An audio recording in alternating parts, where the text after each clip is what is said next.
Hey, how you doing? It's Clayton here from howtodrawcomics.net, and today I'm joined by the legend himself, Dan Fraga, here to talk about speed versus quality in comics and Yeah, how to produce the best work in the smallest amount of time I possible. I do Welcome, want to Dan. mention. Hey, well, hey, thanks for having me, man. I do want to say, if my memory serves me correctly, one of the folks in the chat, our good friend Past Master Dan, I think he had some kidney Oh, stone cool. something today.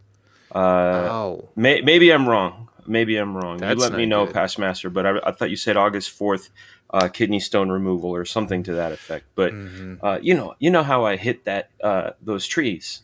Sometimes my memory doesn't serve me. hmm Oh Uh, man, that happens to all of us, Dan. It's yeah, okay. yeah, But you know about kidney stones. I do. I keep them with me to make sure I'm drinking plenty of water and other fluids. Tonight it's wine. Yep. Yep. You got your bright, happy Thursday morning for you. And Yes, yes. yeah, and then for me it's still Wednesday night.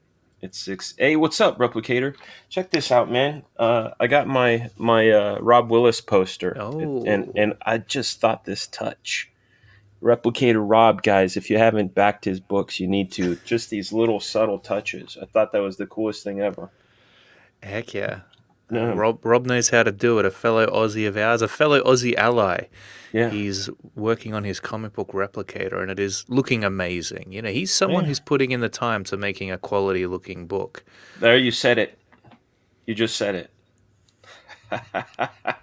I did say it. Right before we went on air, you said you're fighting that balance, but you just said Yeah. it. Spending his time to make a quality book, and Mm-hmm. we could jump in feet first. Um, Yeah. I've obviously my book is late. I'm going to just jump right into that. My Mm-hmm. book is late. I had my kidney stones, the 3 surgeries, and of course, wrapping up my storyboard duty. So I wasn't putting in as much time on the pages as I wanted to. Now that I am, I'm not cutting any corners. And Mm-hmm. when you brought up the topic to me a couple weeks ago, I said this is perfect because I have all of these amazing opportunities to cut corners. And I Yeah. have great friends. He probably won't like me calling him a mentor because he's Mm-hmm. my buddy. But Graham Nolan, he's always Awesome. instilling all of these things because he's very much of a get her done kind of guy, you know. Mm-hmm. And I admire him for that. He does daily strips. He also knows the history of these guys that were hardcore workers and everything. But I run into a big giant problem when it comes to my work, and I'm sure you do too.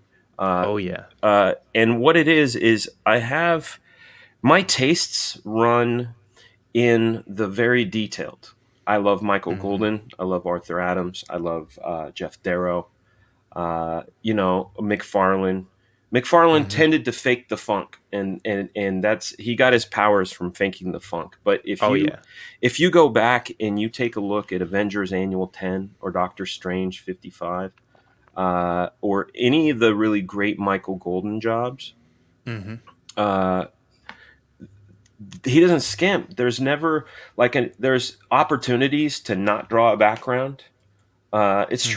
true. He's the best. Graham's the best Baldy I know. Uh, but here's a guy. Let's Mm. go to the another favorite of mine.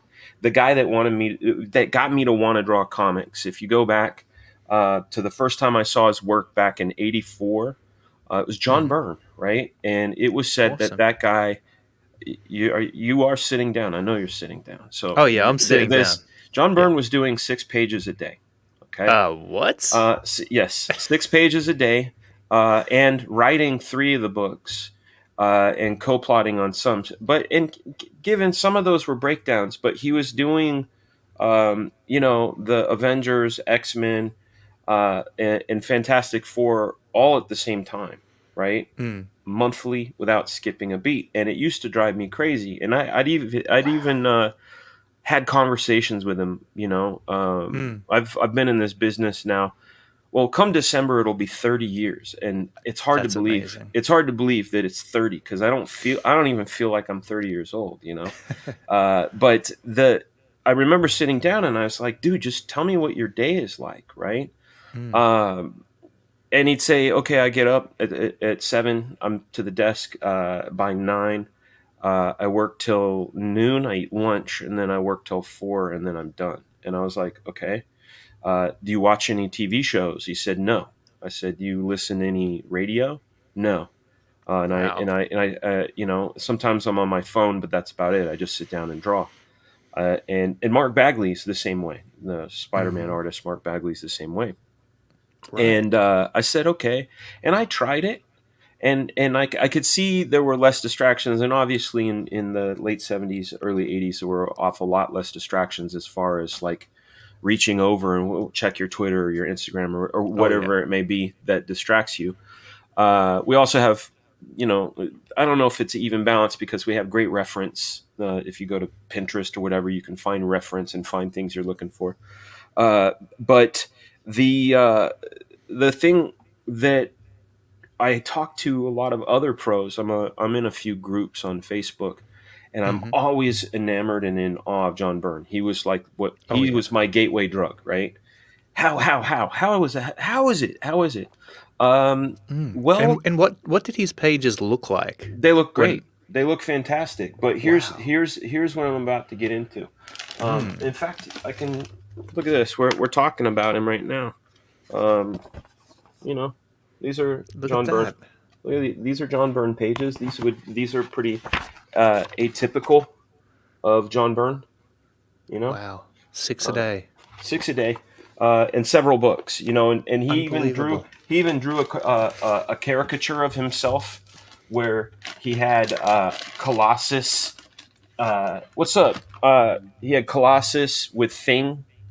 Hmm. With Thing Rocks and Reed Richards, Fantastic Four, leader of Fantastic Four, was in the Iron Man gear, and Nice. Storm was in somebody else's gear, and then Colossus says, "I think maybe Comrade Byrne is taken on more than he can handle because he's at Hmm. that point he got it all jumbled." But anyway, as I really needed to know, because I'm like, how the fuck? A couple of things happen. Number one, you realize that there's not a lot to his pages, right? He actually will establish something richly and go 5 panels without really showing any background, like maybe a window or a chair or whatever. But he definitely Mm. set the tone. You knew where you were, and anytime anything changed where there was a geography shift, he would reinform you by giving you a full detailed thing again. But it was a Hmm. lot of faces. And here's the other thing: almost all his girls looked the same, almost all his guys looked the same. And he had Right. like almost 3 builds of guys. He had his big Hulk type, he had his Captain America type, and he had his thin sort of Spider-Man type, and then the women in that category. And obviously the guy is a genius and he drew, so I'm not taking any of that away from Mm. him at all. But it became somewhat formulaic, right? It was a Right. tasty formula. I always go back to this concept, right? McDonald's, very popular, right? Very Mm. popular. And one of the reasons they're popular is even though it's trash, it's pure Yeah. trash. I could go and visit you one day and go get my egg McMuffin or my hamburger, and it's going to taste identical to the one I go to my corner and get. Right? Hmm. There's Absolutely. consistency, and then they stopped. There was never like, yo, maybe we should make our burgers better. They actually stripped it down. How cheap can we make these until people get mad? That's Totally. but what I always say about guys, and listen, if when I name this list, I'm not disparaging anybody. I'm Mm. just saying it as the example. You look at guys like Jim Lee, you look at Hmm. guys like J. Scott Campbell, you look at guys like Mm. John Byrne. Their stuff is quite competent. But if you show me, let's take J. Scott, he's a friend.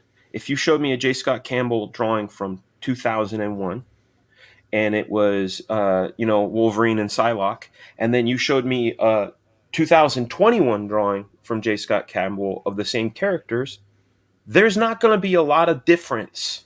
Mm. There's not. It's not like, whoa, he got fucking upgraded. No, he found a sweet spot and he stopped. He said, "This is it. I can keep doing this like this," and it becomes muscle memory. All of us, if you do something enough times, I learned how to do a Rubik's cube. Right? It took me Hmm. 2 weeks to learn, but now I'm down to under a minute. Because it's like muscle memory. You do something enough times, you're going to get great at it. Here's the danger, though, and this is why it's like I'm always thinking of the fan experience, uh, because I'm a fan, right? I'm thinking about the Hmm. fan and when they get their book. I know it's late, but I also know that when they get it, they're gonna open it and be like, "Fuck yeah, I'm so glad," you know. And the other thing is like I won't be late again. You learn from that. Turning down storyboard work has been tough, Yeah. but it's worth it. I can't wait to get more of this stuff to people. But um, exactly, same, yeah, exactly. Byrne has like 26 poses that are reused over and over. It's true. They're great. They're great. Neil Adams, same thing. Kirby, same thing. Hmm. Kirby's better idea guy.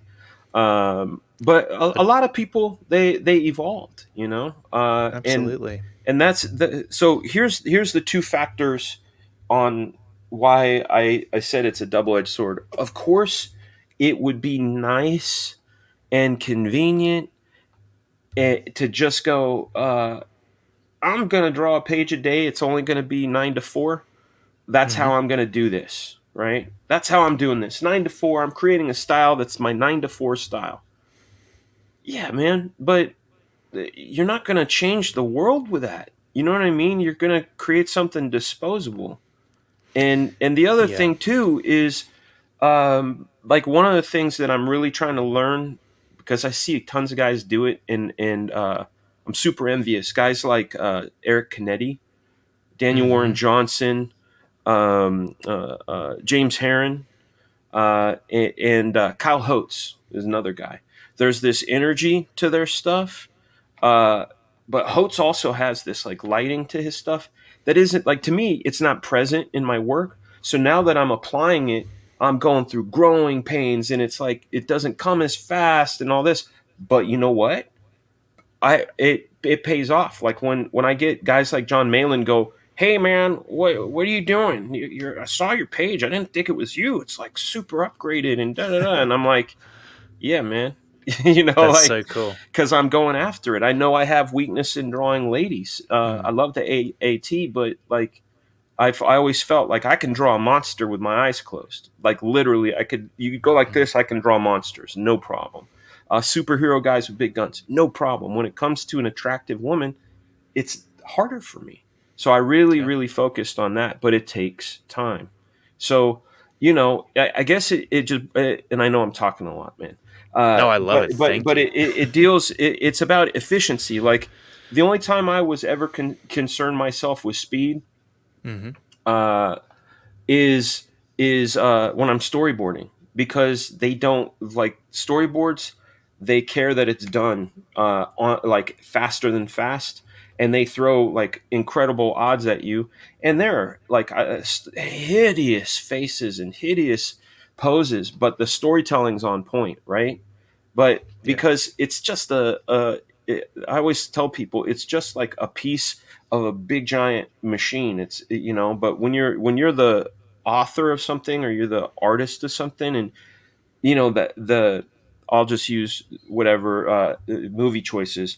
When the acting choices, the shot choices, the wardrobing, the production design, and the overall like finished edit of this thing is on you, that shit better be dope, dude. Otherwise, you look like an Yeah. asshole. You know what I'm saying? Like I don't Yep. ever like. There are times where I like I'll jump into a panel and I'm like, whoa, I thought that was going to take an hour. It took 4. I'm like, but it's badass. You know what I mean? Like I don't know. That's why I said it I have two ways about it. It's like if it's not the show, then go as fast as you can. But if it's the Yeah. show, give your best. Give your best effort. And obviously there are ways, if you want to get into like the hybrid of it, there are Mm. definitely ways that you could go, okay, you know what? I'm going to make this a double page spread. Instead of drawing all the buildings, I'm going to let it breathe and fill it with captions, and artistically it'll look better. Obviously, Yeah.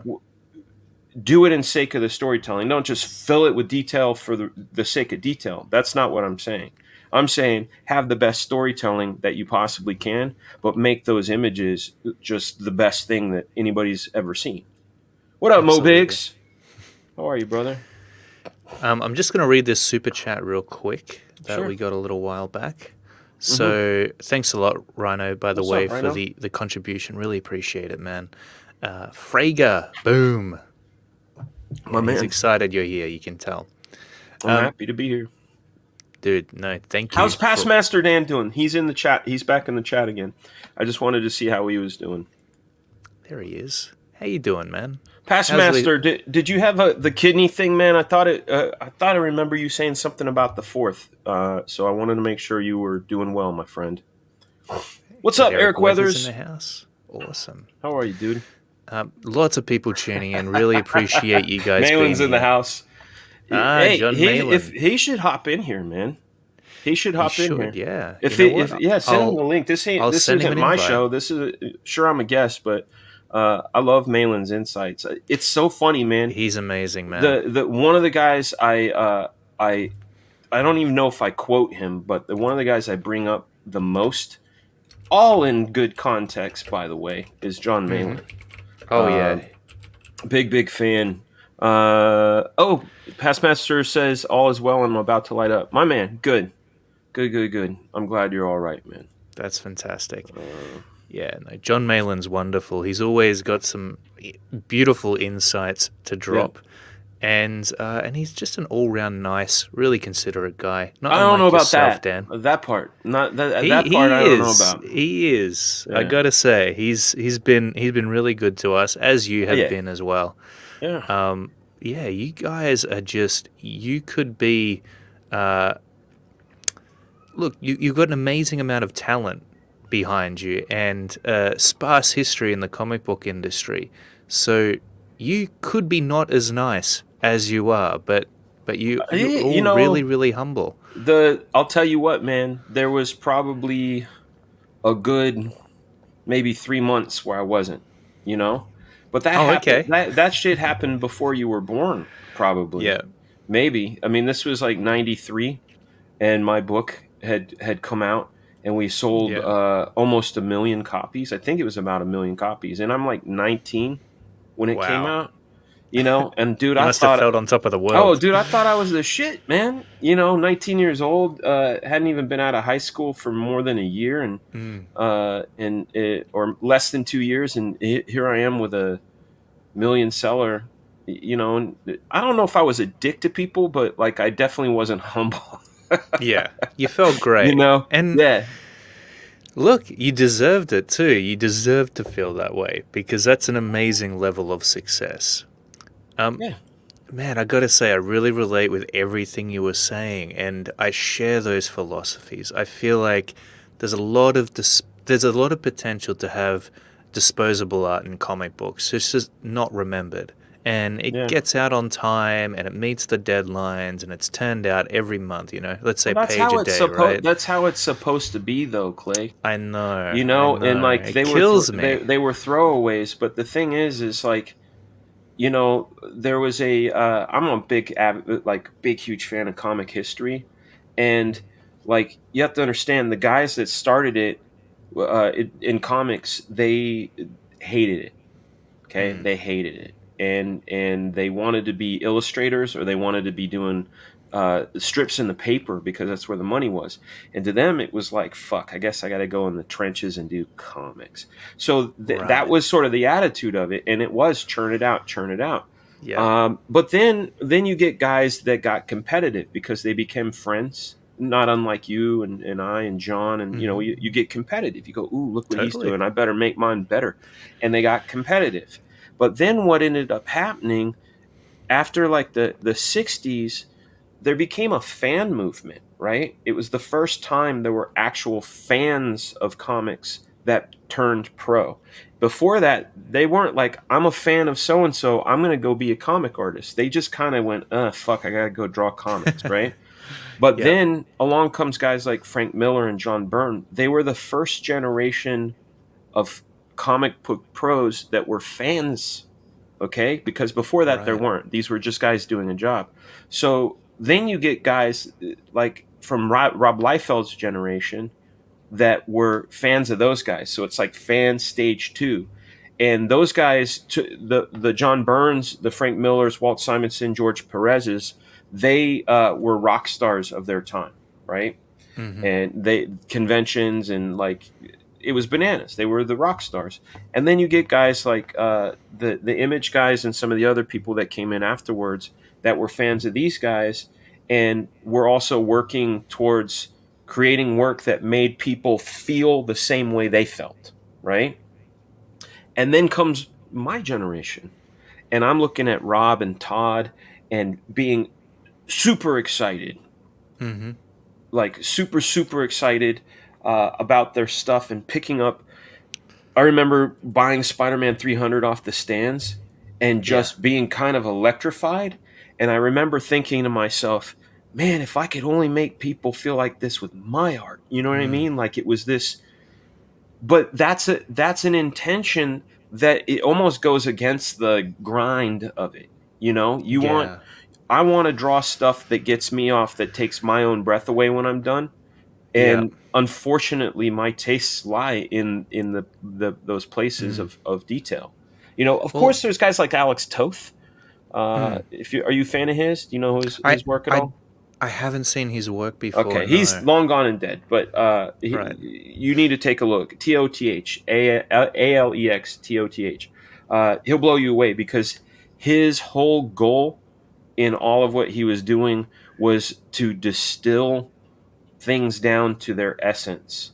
So he could draw a room with a few black shapes, some negative space, only a couple indications on the faces and Mm-hmm. wrinkles. You look at it and it's the most complete drawing you've ever seen. But if you yourself had to execute you go, oh, I could have drawn that in 5 minutes. But the Right. stripping down of it was so genius. You know, what's up, Mr. Malin? Oh, guys. John Malin in the house. Welcome, man. I'm I glad was you made it. I was grilling chicken. Oh man, my wife grilled a We dragged you ribeye. away. Yeah. Now the wife has taken over for me, so she's That's gonna probably do some- better. It's probably Yeah. better. Unless you're a master. Are you a grill master, John? I wing it. Okay, dude, I'm a grill master. I love cooking. I love grilling. You know. Yeah, I don't have anything down to a science. I'm like, that looks good. Give it a flip. Yeah. How are you? Happy Wednesday, and or as you know, Clay's in Thursday right now. But Yeah. I'm in the future. Yeah, it's No. great, guys. Being Is it? this Thursday is going to be a good Thursday. Beautiful. But yeah, so I really love your thoughts on this, Dan, because I share very much the same philosophy, except lately I've been torn, feeling the pressure of a delayed comic book. Mhm. It makes the process of taking your sweet ass time not as fun, even though you want it to be a masterpiece. And I think also another component to it is, as an artist, you never want to half-ass it because it doesn't feel right. You always want to push your skill set to the limit and be better at the end of every page. And you only get there, of course, by putting in 100%, 200%. John, what are your thoughts? And do you share the same philosophy? Have you got a better balance that you can impart onto us that might give us the best of both worlds? In terms of the amount of work that goes into a page. Well, yeah, quality versus speed. Is it even possible to have gotcha. both? Yeah. Are you trying to get through a page, or you care about like? Is your mission like do the best I can, but as fast as I can, or do you go no? Right. I just want the best fucking thing I can do right now. Best fucking thing I can do. I mean, that's what, Comicsgate has allowed me to do. You know, if you're trying to meet a deadline, especially a monthly deadline, then you gotta get the work done, and that's the only reason to do that. But most people suck. There are very few Jim Lees that are able to churn out that monthly comic, back in the day at least, and still have that high level quality. That's so rare. So someone like myself, I got to grind. So using that time to make everything better is absolutely necessary for me. I'm too retarded to be, Jim Lee. The thing though about Jim though, and it's the same example. I don't know if you're here for that example, but when I pull up Hush, for example, and then I pull up like the latest thing Jim drew, there's not much difference in that artist. It's good, it's confident and well done, but I feel like Jim isn't any better than he was 20 years ago. Well, I would say regarding that, look, I've largely lost love for artists that are drawing people that look like people. That are like whatever the 6 heads tall. Like I want characters that are getting superhero characters that are getting 7 or even 8 heads tall. That's kind of the old Liefeld stuff with like Cable. Like, so if there's not that amount of exaggeration, because that's what I feel like most American mainstream superhero comic book art is it's a 6 head tall figure and everyone just has a slightly different spin on it. And it's like, okay, well, Jim does this thing, Rob does that thing now, but everyone's just kind of fighting in the same territory. And it's like, well, there's this whole area out here, which is exaggeration, which is getting back to old school Rob Liefeld and really pushing that stuff once again. I think a lot of that is the visual appeal of manga as well. It's that unbelievability in looking at some of these characters, and everybody is fighting. They've been in the industry too long. Mainly, Brian Hitch had too much influence on Jim Lee. The industry has just been getting neutered and neutered and neutered. Now it's like who's the more refined artist? Like, I don't give a fuck. It doesn't matter. There's a reason for both. I believe. Number one, Hitch is a great example of the realism. He and Alex Ross kind of ushered that, like, thirst for realism, at least from the publisher. But what they were trying to do is create movies on paper, right? And that's a nice, fun experiment. But I did a whole stream about the concept. I did a tweet about it. Somebody was talking shit on exaggeration, right? They're talking about exaggeration of figures and exaggeration of things. And I said, listen, I've worked in movies, I've worked in animation, I've worked in television, I've worked in comics. The thing that movies and TV and animation not so much, but because you can exaggerate there, is they have motion, they have sound, they have lensing. There's all kinds of tools at their disposal to convey emotion, right? And that's, at the end of the day, that's what we're trying to do. We're trying to make people feel, whether it's this is badass or that's a sad moment or goddamn she's hot, whatever. We're trying to evoke an emotion on something, not with just an image, but a sequence of images or our portrayal of an image. Now, if a lens bend with a guy's hand exaggerated in the foreground, pushing off to like a ship that's tiny with all this wind and dust, but it sounds loud and you hear a fucking soundtrack, it's because of the exaggeration. That's the only reason. So when they take that out, they're taking out all of the tools at our disposal to compete and to create. So I'm with you, John. Mm-hmm. That's an amazing observation, actually. I'll just read the super chat. So Garmin the Professor, he's given us $5. Thanks so much, man. Really appreciate your support. He says, thank you for this interview and for always putting a smile on my face and helping keeping my faith in the comics industry alive. No worries, man. Absolute pleasure. Happy to be here, man, for sure. Mm-hmm. Yeah, that's a really good point. I never thought about that fact, because I'm somebody who really tries to pay attention to movies, how a shot is framed, where the characters are placed within a scene, and how to take something from that in order to come up with ideas for a comic book panel. But it is a very, very different ballgame when you're working with comics. You do need that exaggeration. However, you've still got a lot of tools at your disposal. You've got lighting, you've got color, and those things really do help to set a mood. Sound effects, context. You've got to know what you've got. The rhythm of things. Small, small, small, small, big. If you look at context is huge. If you look at Dave Gibbons' work on The Watchmen, he was working on a grid, right? So you had all these sort of little panels, and your mind and your reading experience got used to this sort of like thing. And the second he went to a third of a page, right, after a bunch of pages of these little panels, that panel that was a third of a page, not a double page spread, not a triple gatefold spread, just that little third of a page, felt massive because of the conditioning of, all these sort of, you got sort of regular to that volume, and then he just like went like that, and a third of a page felt like the biggest thing you'd ever seen. Yeah, there's a lot of tools you can play around with like that, and it not only affects the way in which you view the comic book, but also the pace at which it feels like that story is unfolding and its level of impact at different stages throughout the plot. And that stuff is fun to consider as a comic book artist.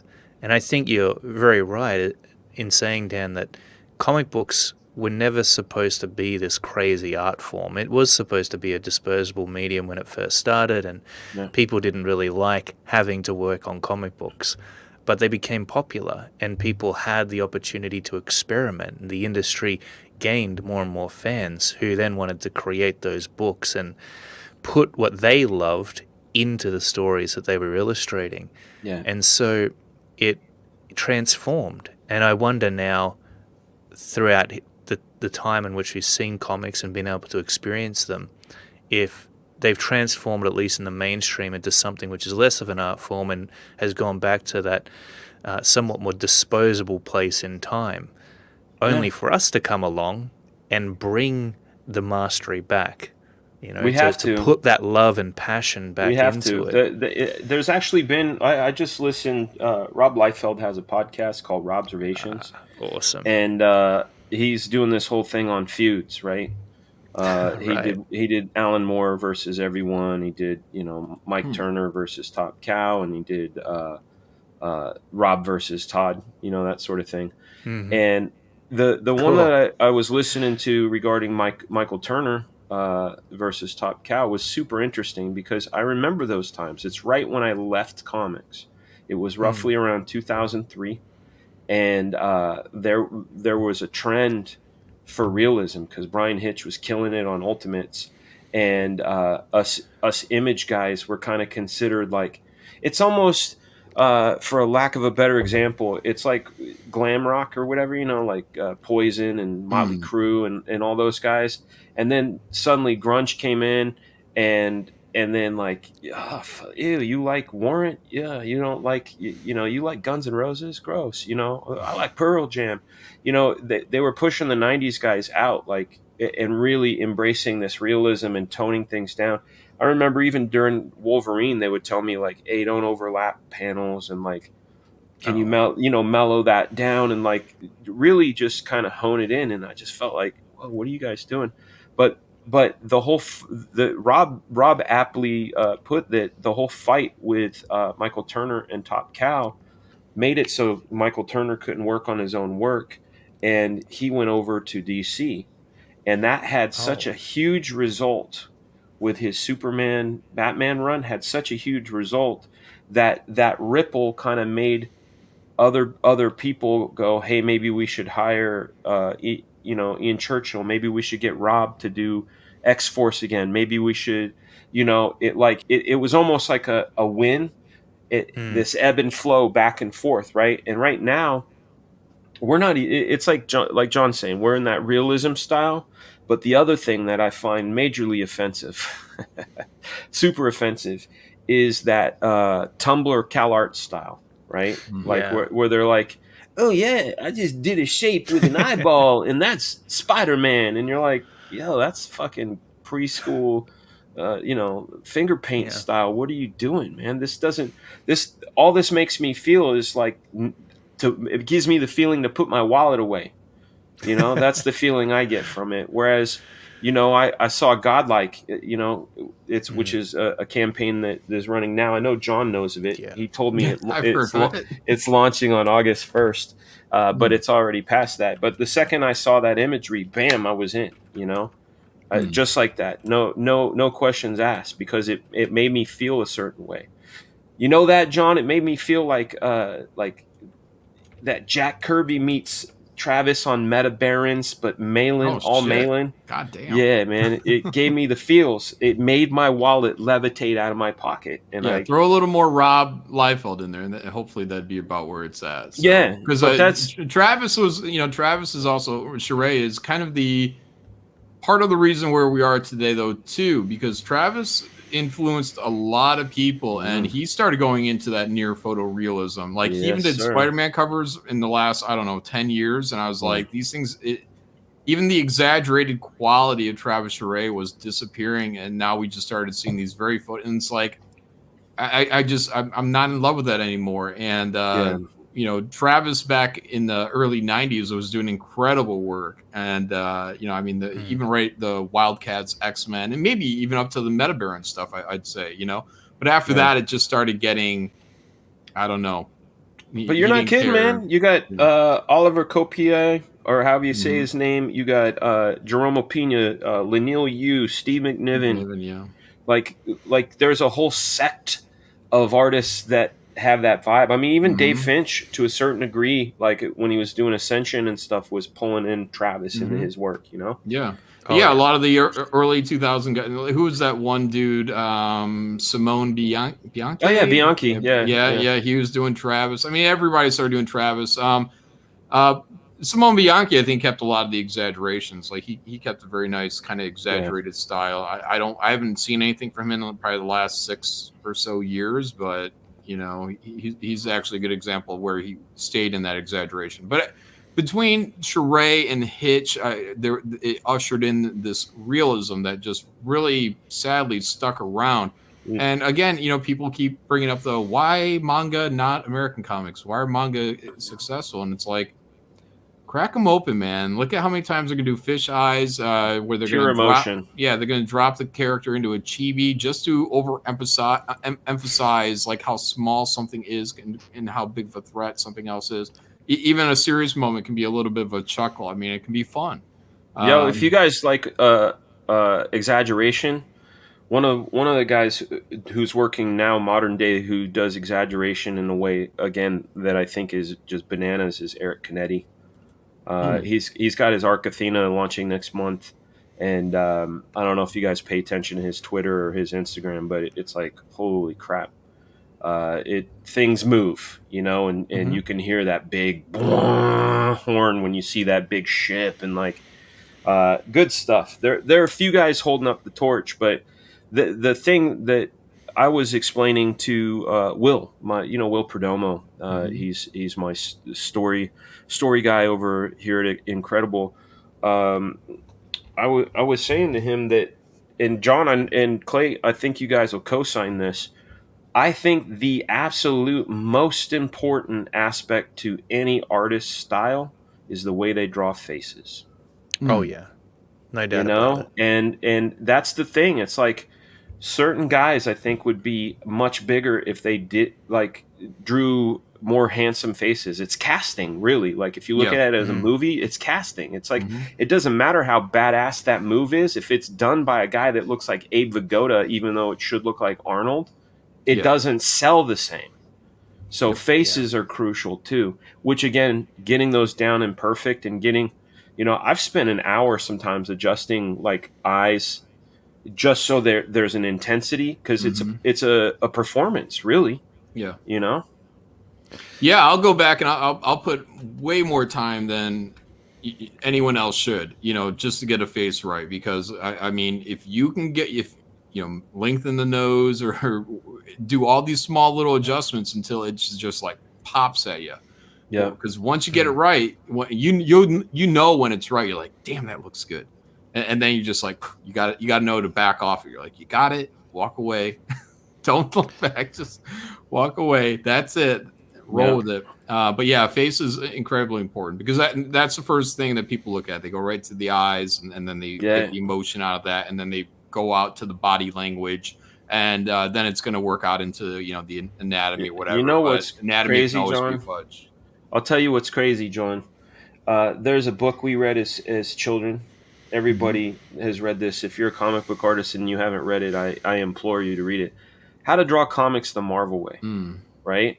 It's a classic. It's a classic, but it's deceptively simple, right? Like I got it when I was 9, and I've probably read it a million times. And I remember, I don't know, maybe 4 years ago. It's 2021. Yeah, it was like 4 years ago. I was practicing new inking tools. Scotty Young, like a few years prior, had turned me on to brush pens. So I was using like the Pentel Pocket Brush, and then Kuretake made some brushes. But then I thought, hey, what would it be like to just like see what the best brush is out there, right? So I'm going to buy a Raphael. I'm going to buy some Winsor Newton. I'm going to buy, all this shit. And I went through this entire process, right? And I got to the end, right? And I'm like, this is the one. And it was a Winsor Newton Series 7, number 3, right? And I'm like, fuck yeah, I found it. And then I'm going through How to Draw Comics the Marvel Way. And it's like this chapter that I always go, yeah, tools of the trade. I know what they are. It said... Wow. If you're going to ink with a brush, go with a Winsor Newton Series 7, number 3. And I'm like, oh, fuck, man. If I didn't just glance past that. But the reason I bring it up is good old Johnny B, John Buscema, said that the most important things to learn how to draw are heads and hands, because you can say so much, with an expression in hands, and how someone holds something. You ever watch, just people watch? So much of who they are is in their hands. Always. So, every time I'm stalking. I know, man. It's hard to draw with one hand down my pants, is all I'm saying. Yeah, right. Man, that's so true. And the other thing that we got to remember as well as comic book artists is that the viewer's eyes are going to go straight to the faces of your characters. That's the first impression of your art when it's being observed, because that's exactly what we do in real life. On a daily basis, we try to engage with everything we see. How do we engage with other people? Through their face, because it's expressive. It tells us... Hold on a second. I'm going to interrupt you. If you're an SJW... Go ahead. If you're an SJW, they look at your gender and skin color. Okay, I'm just saying. Well, that's true as well. Okay, sorry, I interrupted. So, the reason people do that is they want to know if you're a good guy, a bad guy, what you're thinking, how you're feeling, and it's the first point of communication before you even say a word. People try to do the exact same stuff when they look at your comic book art. It's just habitual. They see something that looks like a face. You get your coffee, it looks like there's a face in there. You're going to start trying to relate with it. You'll know immediately where the eyes are. We try to look for faces. Stick your tongue in it. You're like, yeah. Yeah, exactly. So, it's really important to get them right, because if you don't get those faces to look not just accurate, but look good, look cool, beautiful, sexy, handsome, then the rest of your artwork, no matter how much detail you put into the figure, the background, none of that matters. It's also very representative of your style. I think that people's style mostly comes through the way in which they draw faces. So it's faces, one area that's worth poses. Looking at. Yeah. I would say the other places that are important other than heads and hands, faces and hands, proportion is really very, very, very important. Proportion is important, and the lack of stiffness, or the opposite, is when the things flow, right? Like it. The thing I love about Michael Golden, I just love his work. In fact, I'll pull out one of my favorite Whip pages it out. of this. Okay, this is a portfolio of the G.I. Joe yearbook that he had done. One of the best jobs ever. The reason that this portfolio exists is because Jim Lee actually bought the whole thing. Right, he bought it, and then Scott Dunbier, a friend of his, put it together as a portfolio, scan them, right? So on one side you have the art, and on the other side you have the art and lettering. But make my screen big real quick. Just real quick. I just want to show Beautiful. You. Okay, the thing that's interesting, though, if you look at those cannons, they're bent. You look at those wheels, they're like squashed. You look at the shape, there's not a straight line. They're like bowed, right? But when you look at it, that thing looks like it's moving 1,000,000 miles per hour, right? That's flow. if he had got out his ruler and ellipses and try to make that perfect, it would have looked super rigid. Look at the guy with the gun in the foreground. Look at how he's flying up. He looks like he's actually moving, right? So flow is very, very, very important. And that's hard too, man. That takes time. Oh yeah, for sure. Yeah, that's fantastic work. Yeah, you need that energy in comic books. And again, that's what gave us that feeling when we looked at Rob Liefeld's comic books back in the day, or Todd McFarlane's. And I really miss feeling that way about comic books. You know, we got that feeling with Graveyard Shift and with Cyberfrog and with some of the stuff we've seen. Absolute. You ever seen Absolute by Unhinged?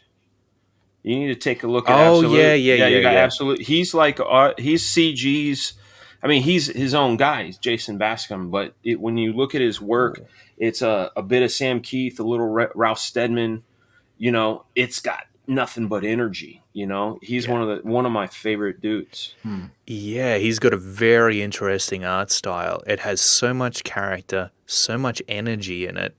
And again, that seems to be what sells in a comic book, right? That's why the Image era did so well, why they sold millions and millions of copies, why they got so popular that the industry eventually burst like a bubble, because of the way in which those books looked, how enthralling they were, the amount of impact they had, how they pulled readers in. Yeah. So it's something that's necessary if you want a successful comic book, I believe, unless you've got good word of mouth because the story is that amazing. That's hard, though. It's hard on it here. That's one of the things that's been really difficult in selling Black Flag. There are a few people, like I remember I told Art to Bear like a year ago, like the entire arc, right? And he's like, "Holy shit, dude! Holy shit!" And I go, "I know." Like, and I can't until they get that first issue in their hands, like you know, but you can't say anything. You know what I'm saying? And but then that word of mouth will come. Like with Graveyard Shift, you wanted to get Graveyard Shift after Graveyard Shift because you knew what you were getting. But on something that's sight unseen, man, it's hard. It's hard work. You got to have that hammer over the head, like godlike. Like I said, man, first time I saw that, I was like, yes, no question. You know, absolutely, even if it wasn't John Malin, even if it wasn't. No, it's true. I mean, Malin, you know, I'm a fan. You know, I'm a fan, If anyone else had drawn it, I probably would be buying it. Yep, that's what I'm saying. The Ryan Cardinal, thanks so much, man, for your super chat. Really, really appreciate it. He says, "Hey, gang, KS launches September 7th. Manga-inspired action and adventure in the vein of the original Dragon Ball." Oh yeah. I'm there, man. I'm right there. I wonder Fully if it's animated trailer dropping soon. Kayas or Kayas? Kayas. It's probably Kayas. You're probably pronouncing it better than I am. Plains and Aussie, it's not going to come out right anyway. So. Exactly. Don't feel bad. My friends and I called Mark Silverstreet for years until we actually met him. "We love your work, Mr. Silvestri." It's Silvestri. Oh, fuck. You know, we called Buscema until I saw the How to Draw Comics video, and he's like, "This is Stan Lee, and this is my pal, Big John Buscema." And you're like, Buscema, oh. So, you know, you don't know till you know. Exactly. I got everyone's name right except for, what is it? Kubert. Kubert? Yeah. Yeah, Joe Kubert. Yeah, because I called him Kubert. Because I was convinced because of Christopher Lambert. Oh, okay. You know that the Berts were always going to be the Bears. Yeah, so Kubert and Kubert. I called him Art Thurbert. They're like, "No, it's Kubert." I'm like, "Oh." I called him Art Thurbert. Before I met Rob, I thought it was Rob Liefeld or Liefeld. I did not know it was Liefeld. I got Rob right. Like, I don't ever get why people get it right. It sounds it sounds exactly how it's spelled. Liefeld. And Shane to this day cannot get it right. I don't think Shane can even get is it McFarlane? He doesn't get right either. Was he calling him McFarlane or something? Yeah, it's something like that. Yeah, hey, he just my name gets wrong. People get my name wrong all the time. You know, I get but that could go any way, or either Fraga, yeah. So yep. Fraga still sounds good. Anyway, Yeah, Godlike is one of those books that sells itself, as is Black Flag. But the other thing that I want to ask you, because I know that you're feeling the pressure to get Black Flag out now, Dan. Yeah, Very much the same way we feel with Kozor. sure.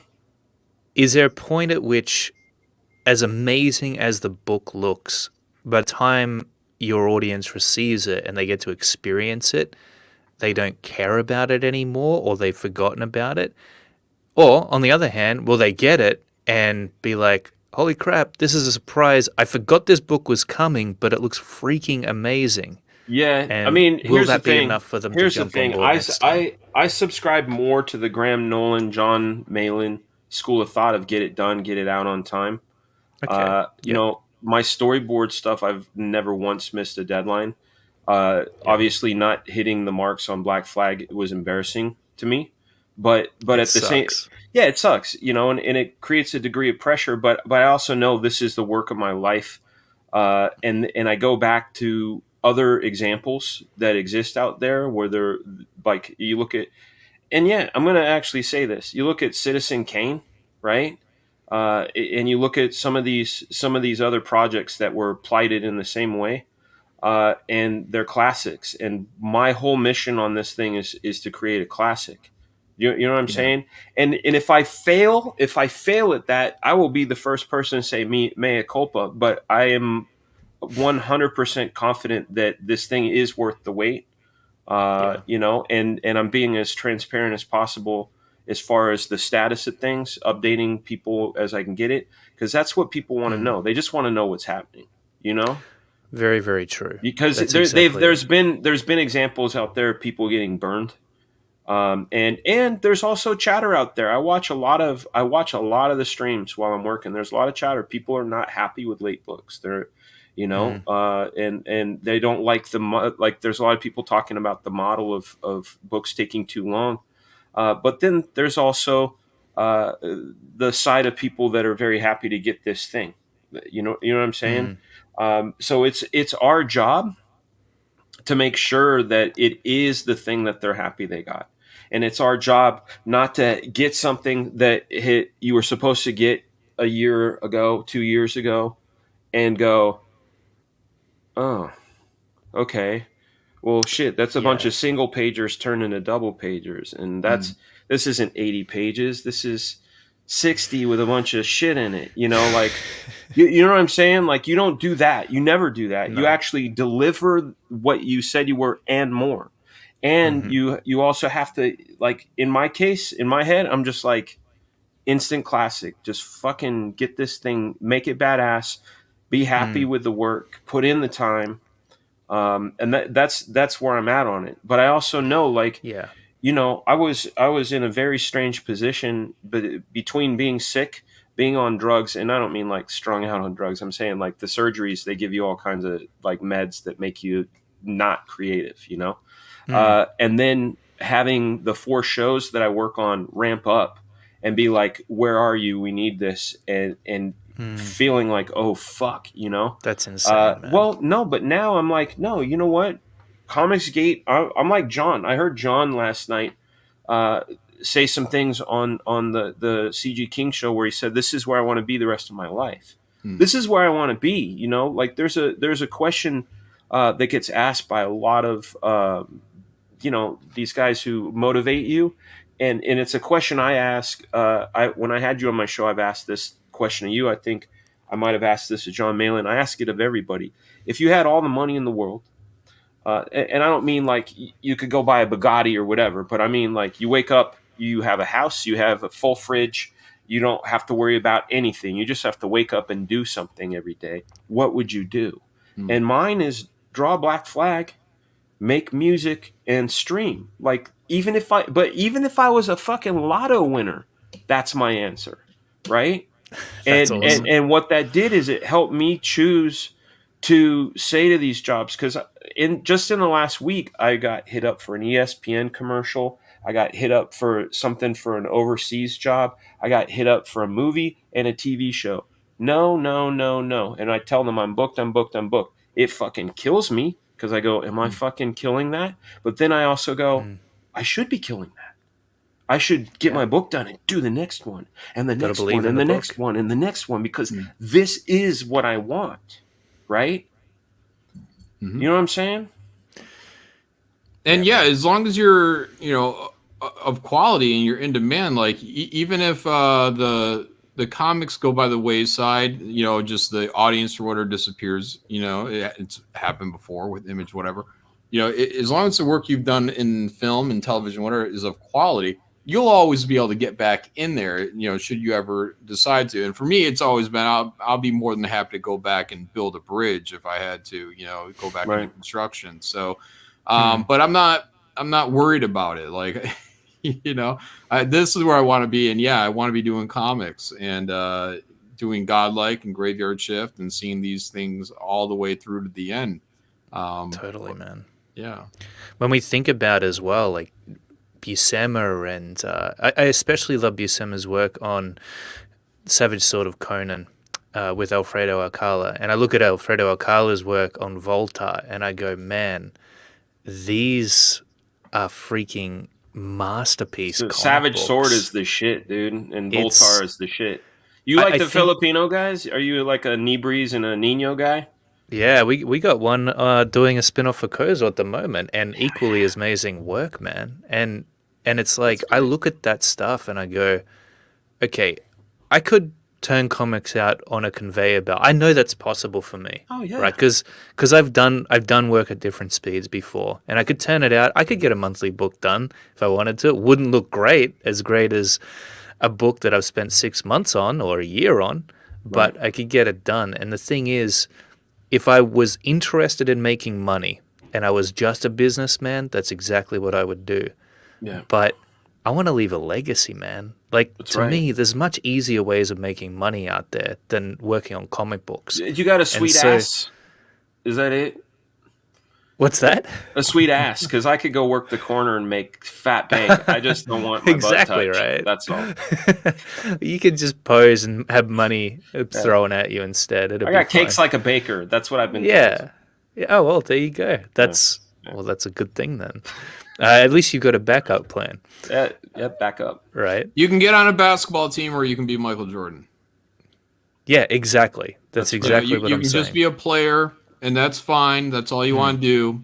But if you want your name to be known, you want to be in the history books, you want to do something great, then those are the people I want to talk to. I want to have conversations with those people every day. People that are passionate. They might be assholes, but hey, I'm no saint. So true. But true story. It's true. Yeah. So, but those are the people I'd much rather pick their brains and be like, hey, I want you to help motivate me. Like people look at me and they're like, they think I'm a motive, but I want someone to motivate me. I want to hear someone say something great and say, fuck yeah. Like that. For me, that definitely as a kid, that was like Todd McFarlane, like just, he would get out there and just fucking tell you what he thought. And I'm like, that dude's got attitude. I like it.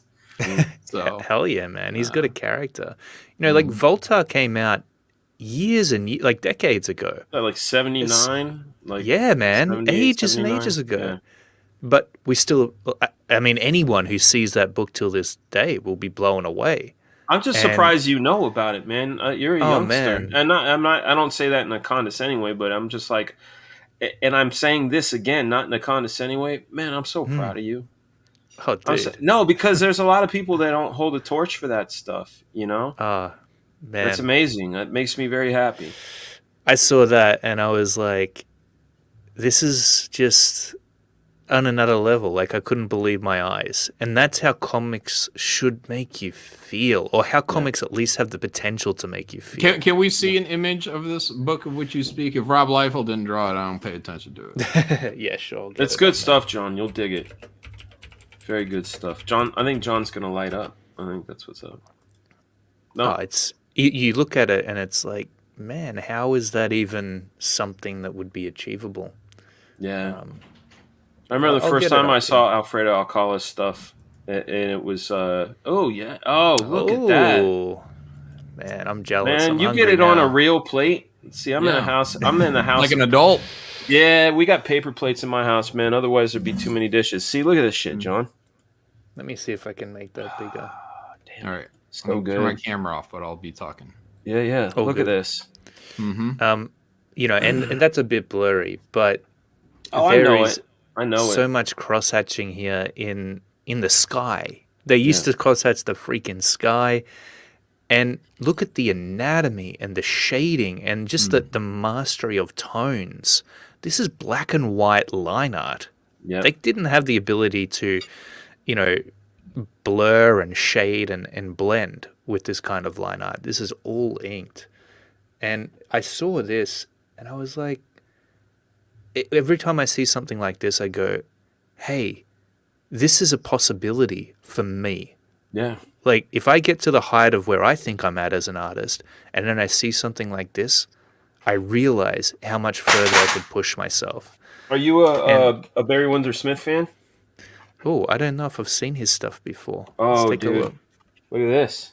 Beautiful, man. This is I think this is like I'm gonna take it out. This is like a half step away. It's still very detailed, but it's a more manageable style within that vibe. You know what I'm saying? Ah, that's so cool. Yeah, well, there Treasury you go, edition, man. man. Conan Treasury edition.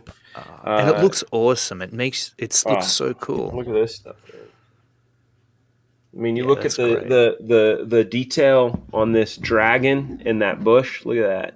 Oh, Yeah, 70s. that's gorgeous. It was a vibe, dude. The 70s were a vibe, man. It should check out Bernie Wrightson too if you haven't. Oh yeah, I love Bernie Wrightson, man. There it I is. managed to get my hands on it. Look at that. And it was so hard. It was so hard to get my hands on this book. But You guys have eBay? we do have eBay, yeah. Let me show you some of the stuff that's in these pages. It's intense. Yeah. But that's there you go. Yeah, Yeah, that's cool. you look at like you got Alfredo. Are you a fan of Roy Krenkel? Oh, I haven't seen his stuff before. Roy But- was a contemporary / friend of Frank Frazetta, and very much in that school of stuff. 40s, 50s, 60s. Ooh, yeah, and there's a bit of Neil Adams in there, or at least Look at that, man. Yes, very See, nice stuff, man. And then I go, man, like how fast did they do comics back then? Like, how long did it take them? It couldn't have been a page a day. Probably not. That I don't had think to so. have I mean, you look at some of the favorite stuff out there that comes out of Europe. Any sort of album, they call them albums, right? Anything by Jean Gerard, Mobius, anything from Meta Barons, those Yeah. things were projects that took years, Yep. And I don't want to take years plural. I want to get my book done and out the door. But the idea of a page a day, I can do certain pages in a day, like a full 12-hour Yeah. day. But like this double pager I'm working on right now, I think I'm like 30 hours into it. That's still faster than me, But probably. you can't fake the funk on it though. But You you're also can't, man. inking and all that, man. But True. what's the name of the book that you showed? Prater's asking that it's Voltar. Volta, man. Yeah, check it out. It's pretty hard to find. I was lucky to find that one. But I saw the images online. I'm like, I got to get this. I got to see it. I got to feel it. I got to experience it. By the way, another super chat here from Rich Ayala, Yeah. Roach Balls. He says, check out these roach balls all up in your YouTubes. These balls. Them roach Hey, balls. man. Thanks all for your of y'all support. get them roach balls. Yo, check out the roach balls. I've seen him up in the super chats. It just sounds awesome. The name alone. That's the other thing too. I keep hammering this home with Will, my co-conspirator on Black Flag. I just telling him the value of names, right? Mm-hmm. And I was telling him. I remember sitting in a car with Rob Liefeld one time, and I'm a kid, 19, 20, and I say, dude, you have the best names, man. Like, how do you come up with them? He goes, they're all around us, dude. And he goes, look at that. That's awesome. He goes, look at that. How about a character named Wrangler? And I'm like, that's a cool name. How'd you come up with it? He's like, Jeep Wrangler right there. And I was like, what the Whoa. fuck? And he goes, look, there's a cougar. He had a character named Cougar. And Deadpool is after a Clint Eastwood movie. And Cable is just because it has a nice ring to it. You know? Yeah, and I was like, yo, dude. And Shaft. And yeah, Shaft, because he was anyhow. So a name is very important. You know, like there are certain times where I'll see a pitch on a campaign. I'm like, man, that's art's awesome. And they go into the story and they're like, unforgettable name, da da da da, an unforgettable name. They do this awesome thing, unforgettable name. Buy it now.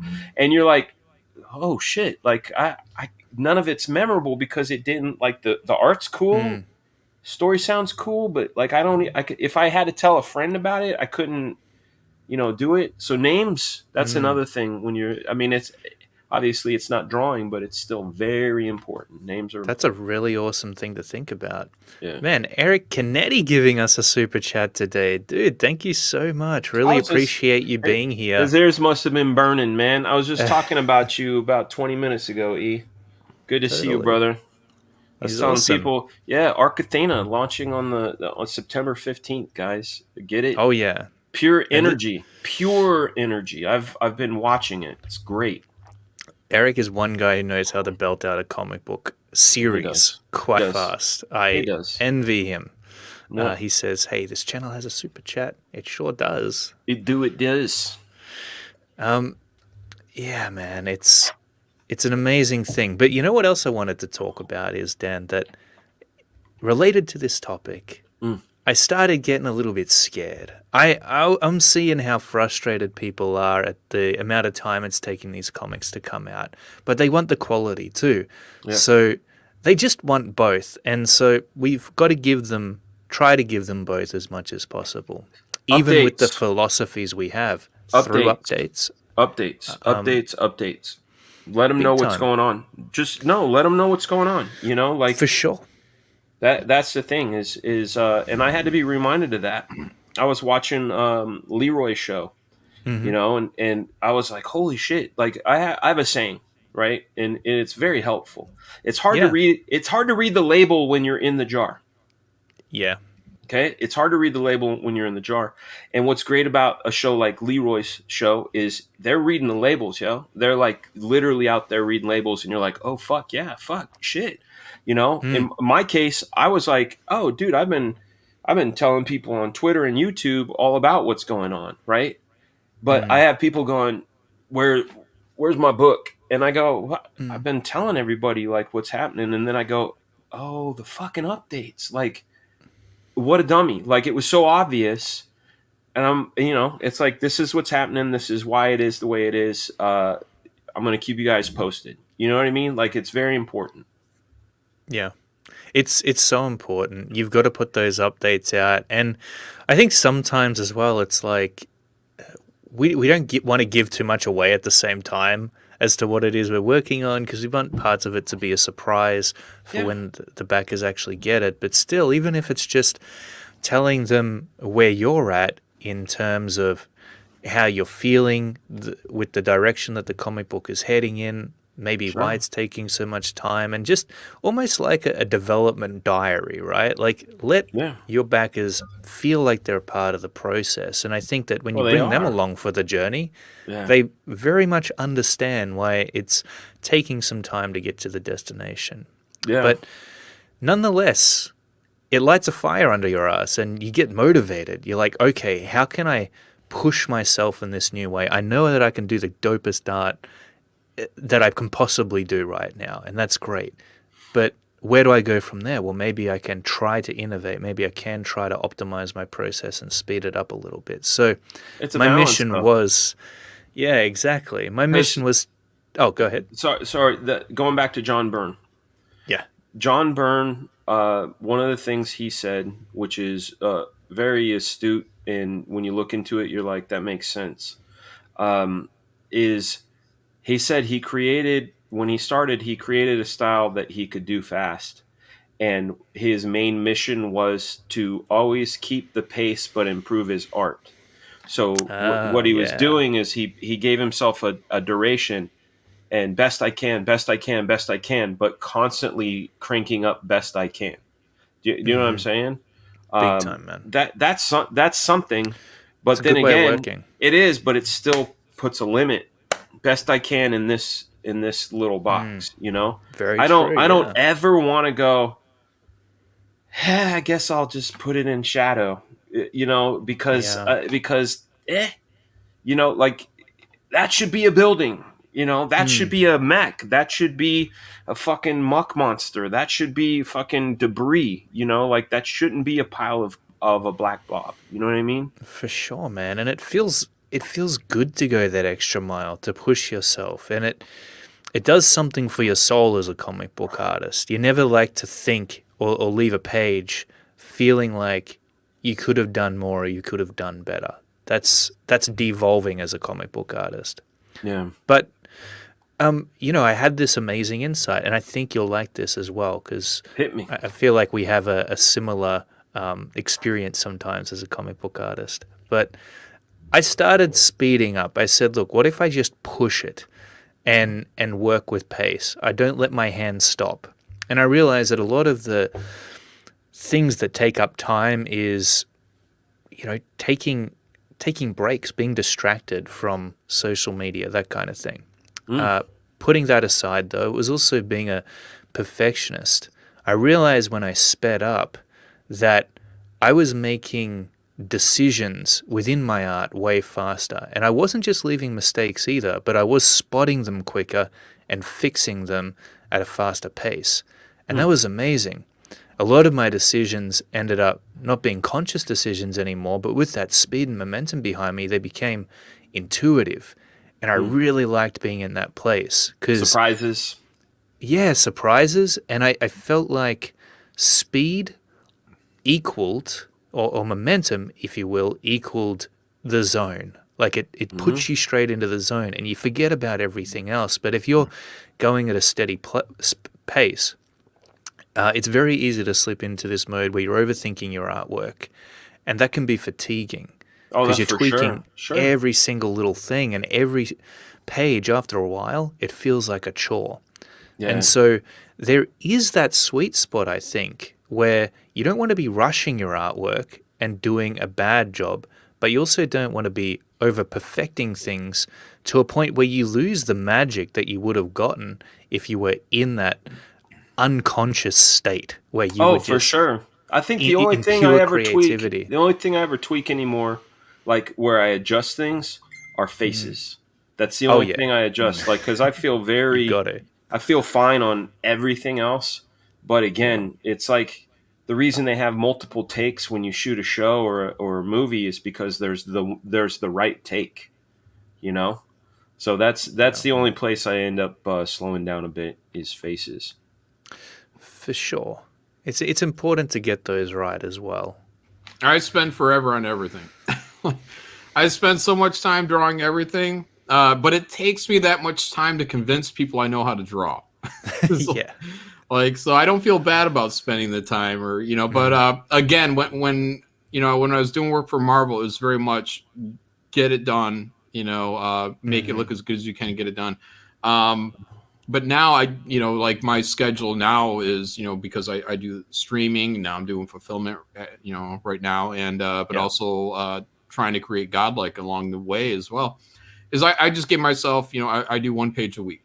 So, you know, I'm going to stick to that, and that's going to be my pace. And, you know, at the end of the week, I have to wrap that up.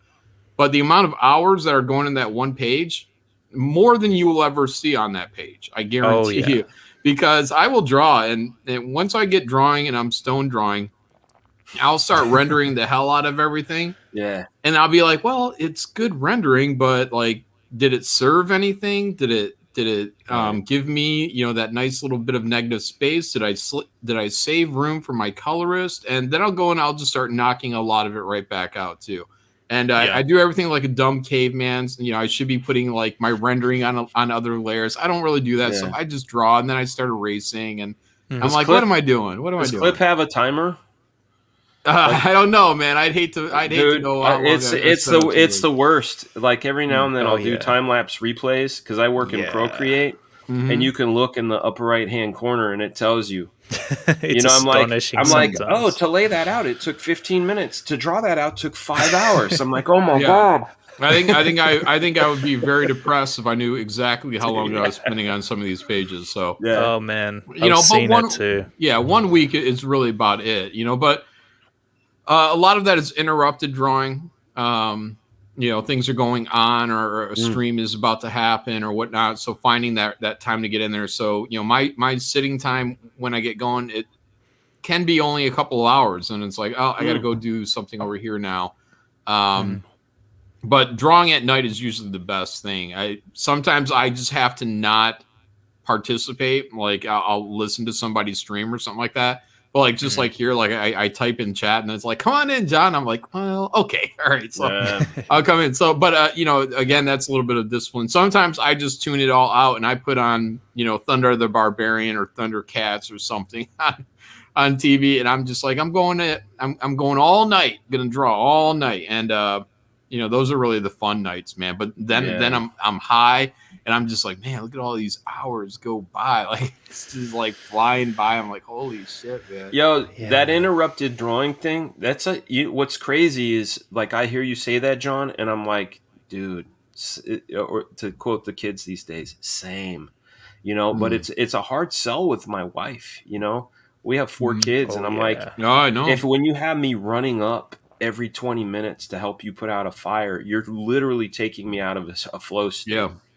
You know, damn, man. and that's why, like Clayton, when I said to you at the beginning of the show, I'm like, dude, or before the show, I'm like, my kids go back to school tomorrow. First time. I mean, I'm talking like before I joined Comicsgate, was the last time they were in school, right? I've had 4 kids home 24/7 for the last 18 months. Yeah. So like, yo, tomorrow's awesome. It's gonna be so quiet. I don't know if I can explain how excited I am, but I'm very excited. Oh yeah, yeah. It's our happy place. Well, just like anyone else that has any hobby, you know, what you want to get out in the garage and work on your wood project, you know, things like that. Like that's where your passion's at. It's not that these other things aren't as important or as exciting, but you want to get here because that's where your fun is at too. Like this is, you know, I'm going to do something great. Yeah. It's fun, but like for me, like I used to say, I remember at Extreme, I would get in and Rob would come by or Eric Stevenson or somebody would come by like 15 minutes in. And I always do shit like this before I start drawing, right? Look at that. These are ballpoint pen doodles, right? Awesome. I do this right before I start drawing. Why? Because I warm up the system. Like that. It's what I do. I get into a place where it's no longer a drawing, it's a piece of space, and I'm sculpting and moving and like. But to do that, it actually takes a bit of a process, right? Some people don't need that. I remember Rob saying, "What do you?" Because I would say, "Dude, I'm warming up my hand." What a terrible analogy! I'm warming up my hand. The fuck, dude? Just draw. That's what he's just draw. And I'm like, yeah. What I should be saying is like. I'm getting from the state of mind of driving in my car and getting up here and into I'm inside of this world that I am the conductor of. Like it's not a switch. It's you know, like John, you smoke, I smoke. I put on certain music. Certain music makes me feel a way where everything melts away and I'm in the thing, you know. But if you keep pulling me out of it, it's like like you say, it's fun. I call the flow like a warm bath. You know, it's like this sort of like. Well, here's an interesting question for you, Dan. Like, because I've never been part of the studio system. I've never dealt with that. Now, I could definitely understand when you're just walking in the office and it's like, hey, how you doing? Everyone's talking, you know, knocks on the door type stuff. But throughout the day, like, how many interruptions are you know? Were at you Extreme? Back at then? Extreme, there were tons, man. Yeah. That's why when Maximum Press came about, Rob got another office on the other side. So we were on Catella, right? It's where the Disney casting was. It was next to where the Angel Stadium and the Ducks. You know that stuff because I know the building. Yeah. John used to live out that way. Yep. So Rob got this thing where he got another office on the other side, same floor, but kitty cornered. And Stephen Platt, Rob, Matt Hawkins, me, Ferdinand Salas, our marketing, the guy who would call all of our retailers, we were all in our own office.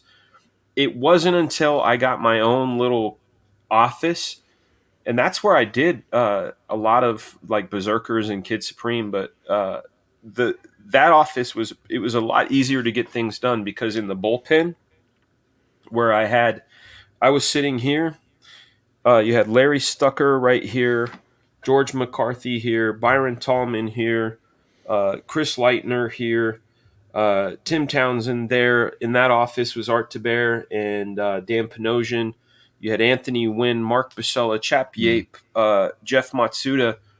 Dude, there were Nerf gun wars.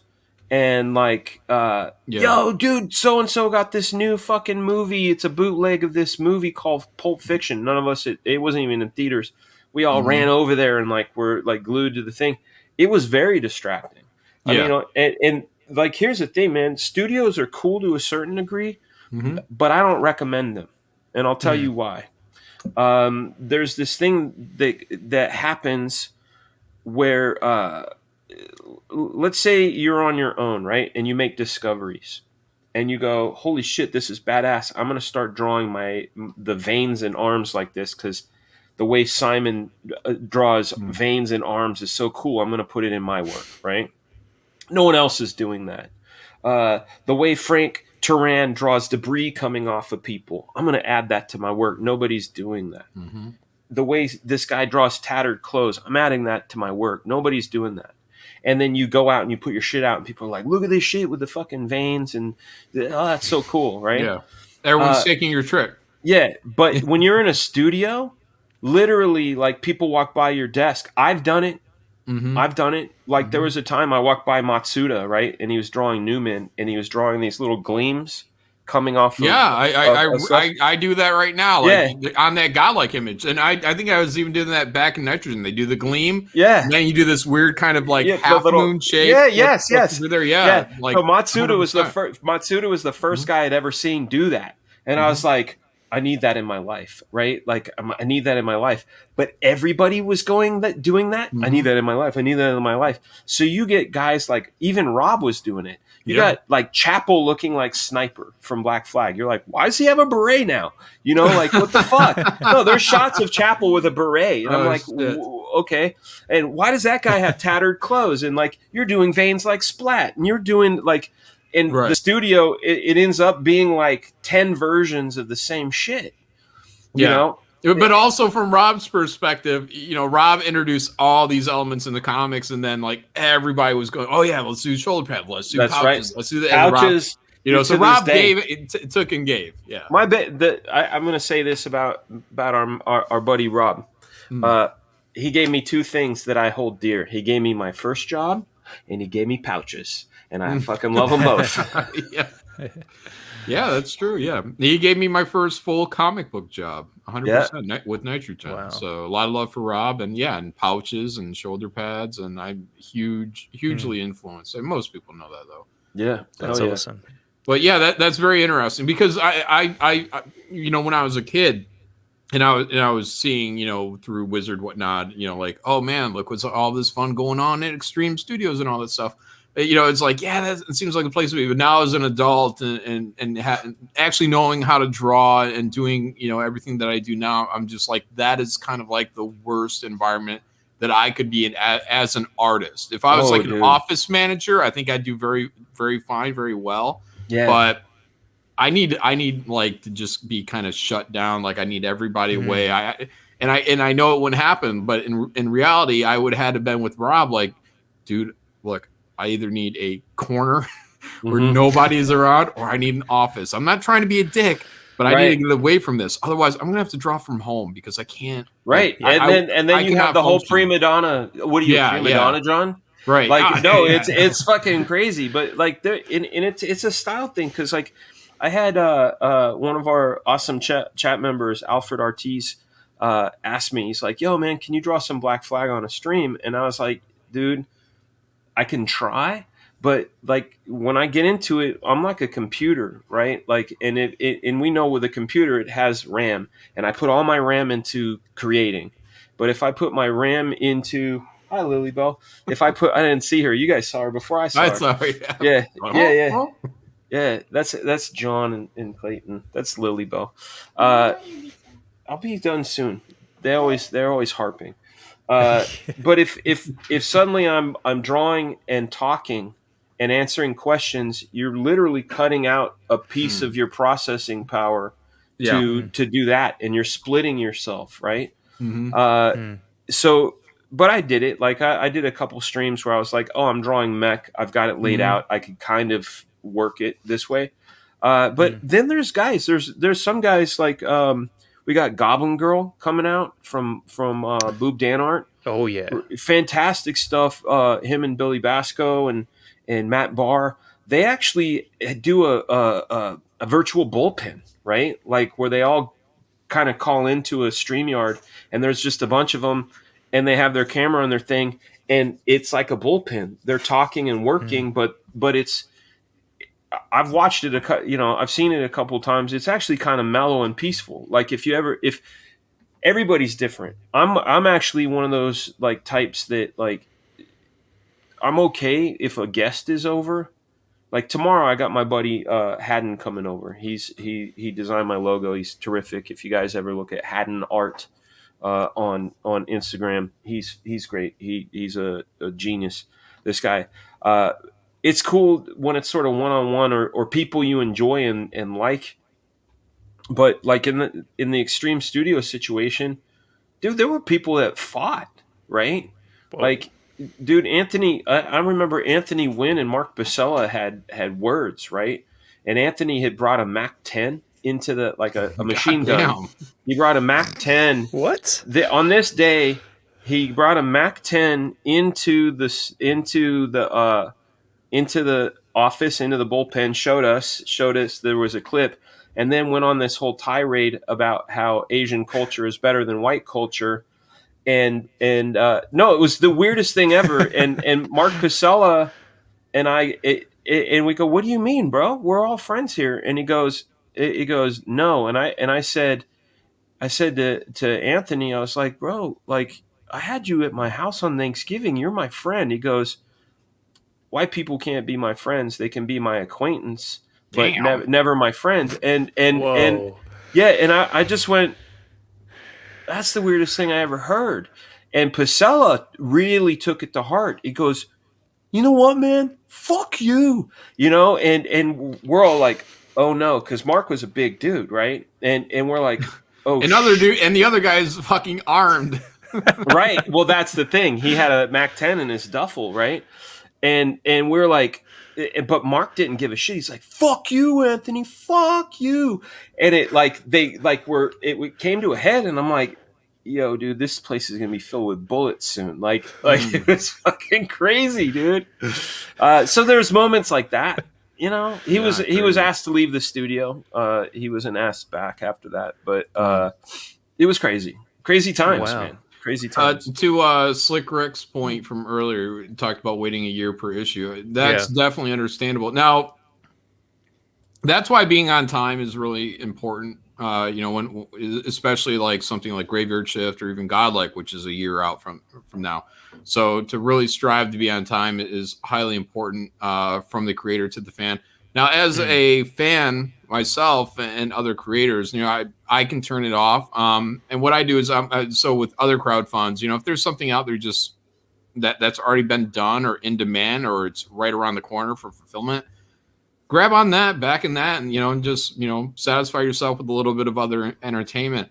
But to solve that issue through crowdfunding is kind of like what I'm attempting to do with Graveyard Shift right now, which is working ahead of the project, but also like I've said, the next project is Volume 4, probably in the spring of 2022. Yeah. Then in the fall, The next campaign will be volume 5 and 6 in the same campaign. So we'll be able to get these out. So 2 in a year, quicker and quicker, hopefully.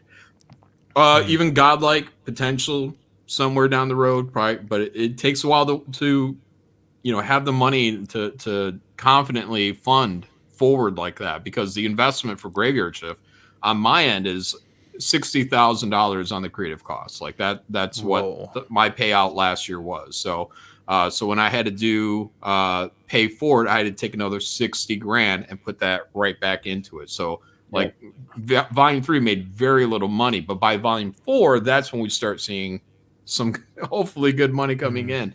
But to get to that point with like Godlike, again, it's going to take a couple of years to get it kind of started. Now, thankfully, it's actually funded pretty well initially. So we may have skipped a year in terms of how long it's going to take to start getting that more material out. But through hiring other people that can do more work quicker than I can, because I'm not a jobber anymore, thankfully, with everything that's gone with Comicsgate. So my work will still be probably, it'll take a year, because I just want to put out my absolute best work. But Godlike, just like Graveyard Shift, there's a universe within there. More artists come on, hopefully find fast guys, reliable guys, professional guys, put those on projects like that, so that you can get a little bit of your fix as the year goes by. So, if it ended up being, 2 or 1 campaign of Godlike, 1 campaign of Graveyard Shift, 1 campaign of both, so 3 campaigns in a year. I really don't want to go more than 3 campaigns in a year, but so basically I would find a way to spread my time out. So that's a possibility, but to keep people in having content is definitely important for me. So I'm not saying for everyone, but to get it out with some regularity. But that includes hitting deadlines, making sure everything is being done on time, which is why I'm much happier paying in advance now on something like Graveyard Shift, because I know if I run into flaky guys, I can just get them out of the way and put somebody else on before I invest hundreds or thousands of dollars into them and promoting them, and then they're shitting the bed. So working ahead is much easier. So in a way, it's much easier. It's much more riskier, because now, like with Graveyard Shift, that's like a $60,000 investment. So if people just disappeared on the next one, then it's like, oh, that sucks, because now I just lost 60 grand on that investment. So it is a risk, but some people are striving to take care of that issue. Because being a comic fan, I remember how it was when I was a kid, with the Image stuff and whatnot, and like Hit was, it was here and it was gone, and it was hard for me to stay around with comics, because it just seemed like all my favorite artists were just disappearing. But if I knew, I feel like if I knew that, say, Rob was always going to have a book out every 3 months, while having, a studio of guys doing other stuff, I think I would take comfort in that. Say, I can wait those 3 months, but it's got to be those 3 months. Like, I need that regular. I need to know that there's that fix there. So in my case, I hope that, people take a little bit of comfort that I really am striving to hit all my deadlines, not just my own personal deadlines for like Godlike, but also everybody else to hit their deadlines with Graveyard Shift, to get those books out as quickly as possible, early if possible. That was my goal in volume 3, was to actually deliver early. And, just shit happened. Couldn't happen. Yeah. Well, that's a really good point as well, is when you were working in the studios and you were putting up with all that like craziness and distraction, the deadlines would have been much tighter back then. So what's the difference now? How come it takes much longer to put out your own book as opposed to when you were putting out books back in the studio? Because it's something that I've always been curious about. Like, what happens? What's the transition there? Is it just because you feel more passionate about doing your own comic book and you want to make it special and you want to make it the best it can be, whereas in the studios it was a little bit easier to just work on someone else's project and do what you needed to do in order to get it out within that shorter time span? Yeah, you've answered the question. Oh, you've cool. You've answered it. I mean, when it's your own stuff, man, it's your legacy, Yeah. right? Like I could totally fake the funk on like a Wolverine, right? And there were some pages where I did fake the funk. I know He-Man was tough. There weren't many corners cut on that book, but that one was really difficult because of the fact that it was licensed, and Right. that there was, I mean, there were so many hoops to jump through just to get layouts approved. And then once you do layouts, pencils have to be approved, and once those pencils are approved, and like so many approval processes, so it's almost like stale out of distillation, you know. So you want to go fast to get it, just to get the ball going, right? Like, here's everything I can give you because I want to get started. Please give me an approval, you know. Like, that was one of the things that was super frustrating about He-Man is you know, Mattel at one point took 3 weeks to approve a script. They took 3 weeks to approve my layouts, and I worked there, right? So I know about that. But after 6 weeks, they ate 6 weeks of our schedule, right? Like they literally ate 6 weeks of our schedule. Damn. And you just go, okay, well, this is the time I have to do it in. Like, this fucking sucks. Because here I am, like, I want to draw an armada of spaceships here, and now I'm drawing one spaceship and a sound effect, and we're going to cover it with, look at that armada. You know what I mean? Like, it doesn't feel good. But whereas when it's your own stuff, I mean, it's a dangerous place, though, right? Like, so let's use directors we know and love, right? Let's use let's use a guy that comes down to New Zealand sometimes. He goes by the name of Peter Jackson, right? Right. When he's got someone else's money, or when he's got limited money, he's doing Meet the Feebles, he's doing Lord of the Rings. But then when he's got unlimited money and his sort of carte blanche and full autonomy, he gives us King Kong.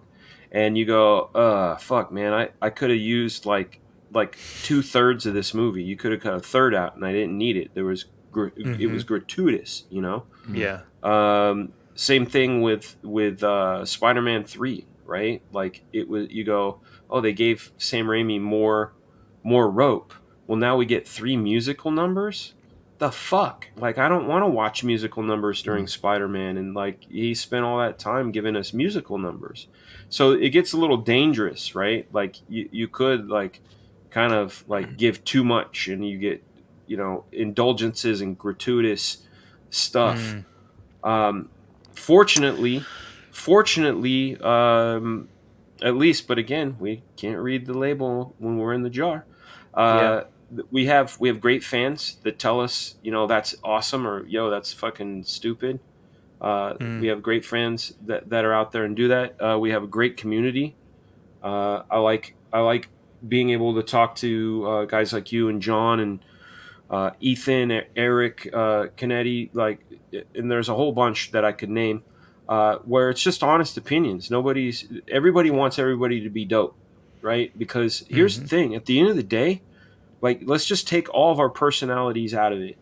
We're fighting a war against this thing that's trying to really just kill what we're doing. They're trying to kill everything, by the way. I don't know if you guys are rap fans. I know John likes some rap, but you know, it's a melanin thing with him. But like, there's a really great rapper named DaBaby, right? And he said something at a music festival where he's like, if you don't have AIDS, throw your hands in the air, right? Like, just an off the cuff comment, which, by the way, Will Smith had done that back at Union Square back in '86. All you homeboys that don't got AIDS, be quiet. That's what he said. And the crowd went nuts, right? Will Smith, you know, America's sweetheart. And I love him too. But DaBaby says something like, you know, if you don't have AIDS, throw your hands in the air, right?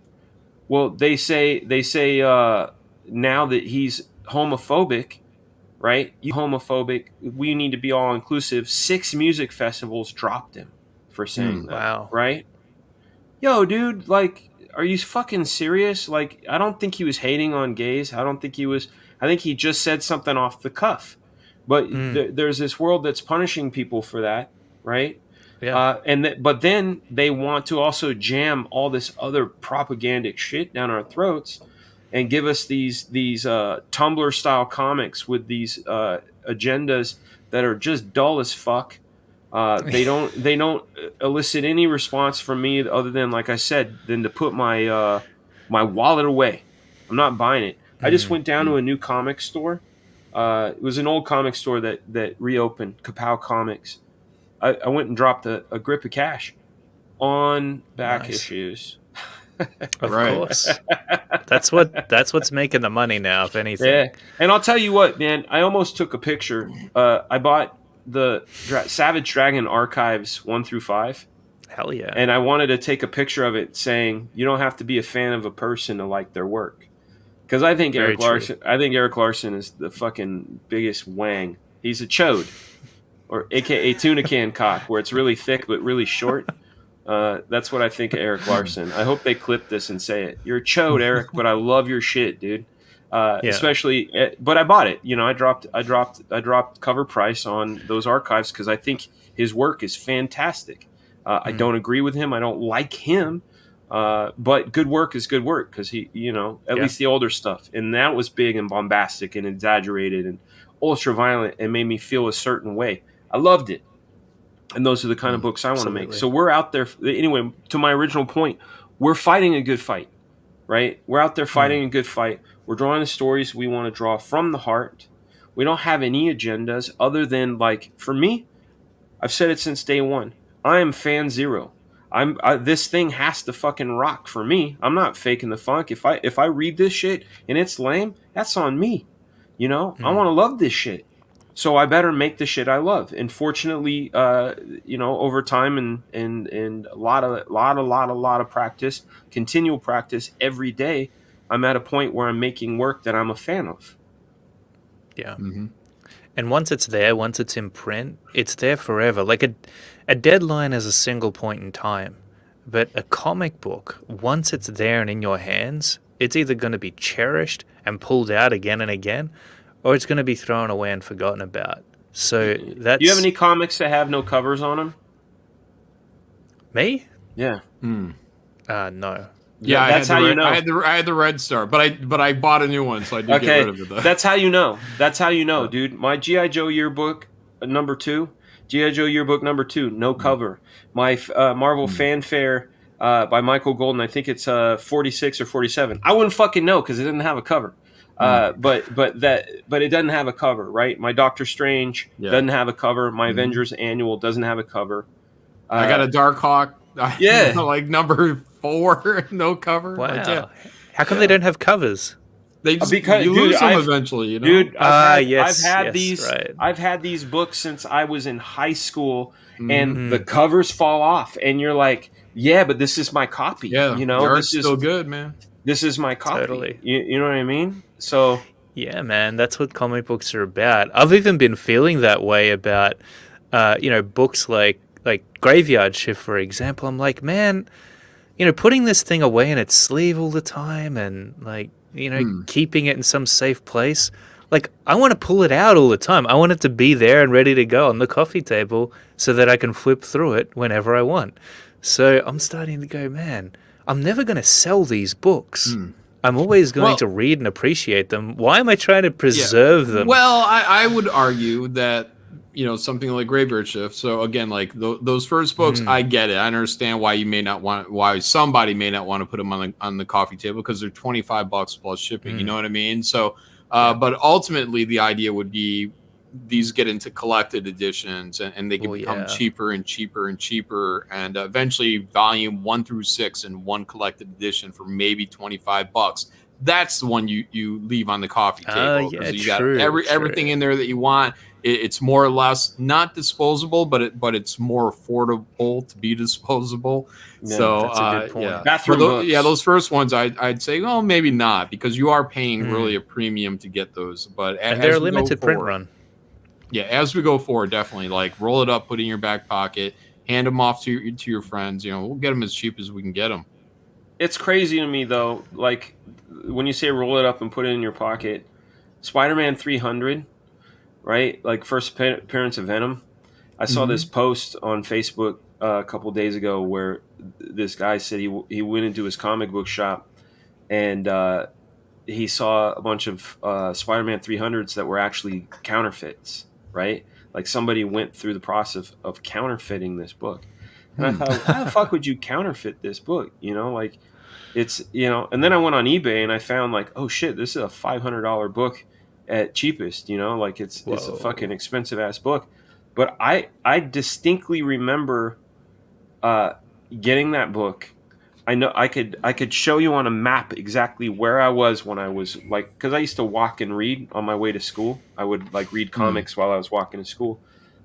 That was one of the ones I would just cinch up and put in the back of my pocket, you know? That's awesome. Like a lot of these books, like whenever I show off my spinner rack, a lot of these are my OG high school copies. People are like, why is it so beat up? Where's your bag and board? I'm like, you don't know how loved these things have been, man. These things have been on car rides, vacations. Stink. Yeah. Pages are sticking together. Well, sure.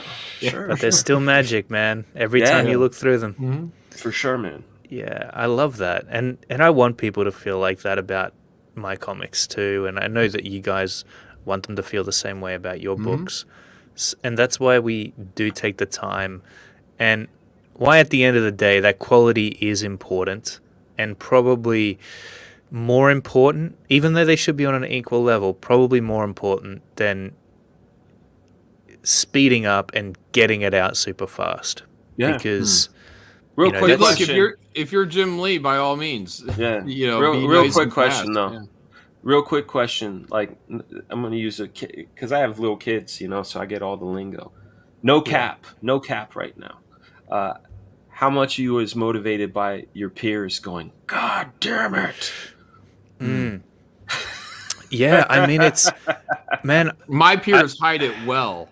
Yeah, but I hope that they're all. Man, I'm hoping mumbling. to torch all of you guys. Like I want you to see this shit and be like, what the fuck?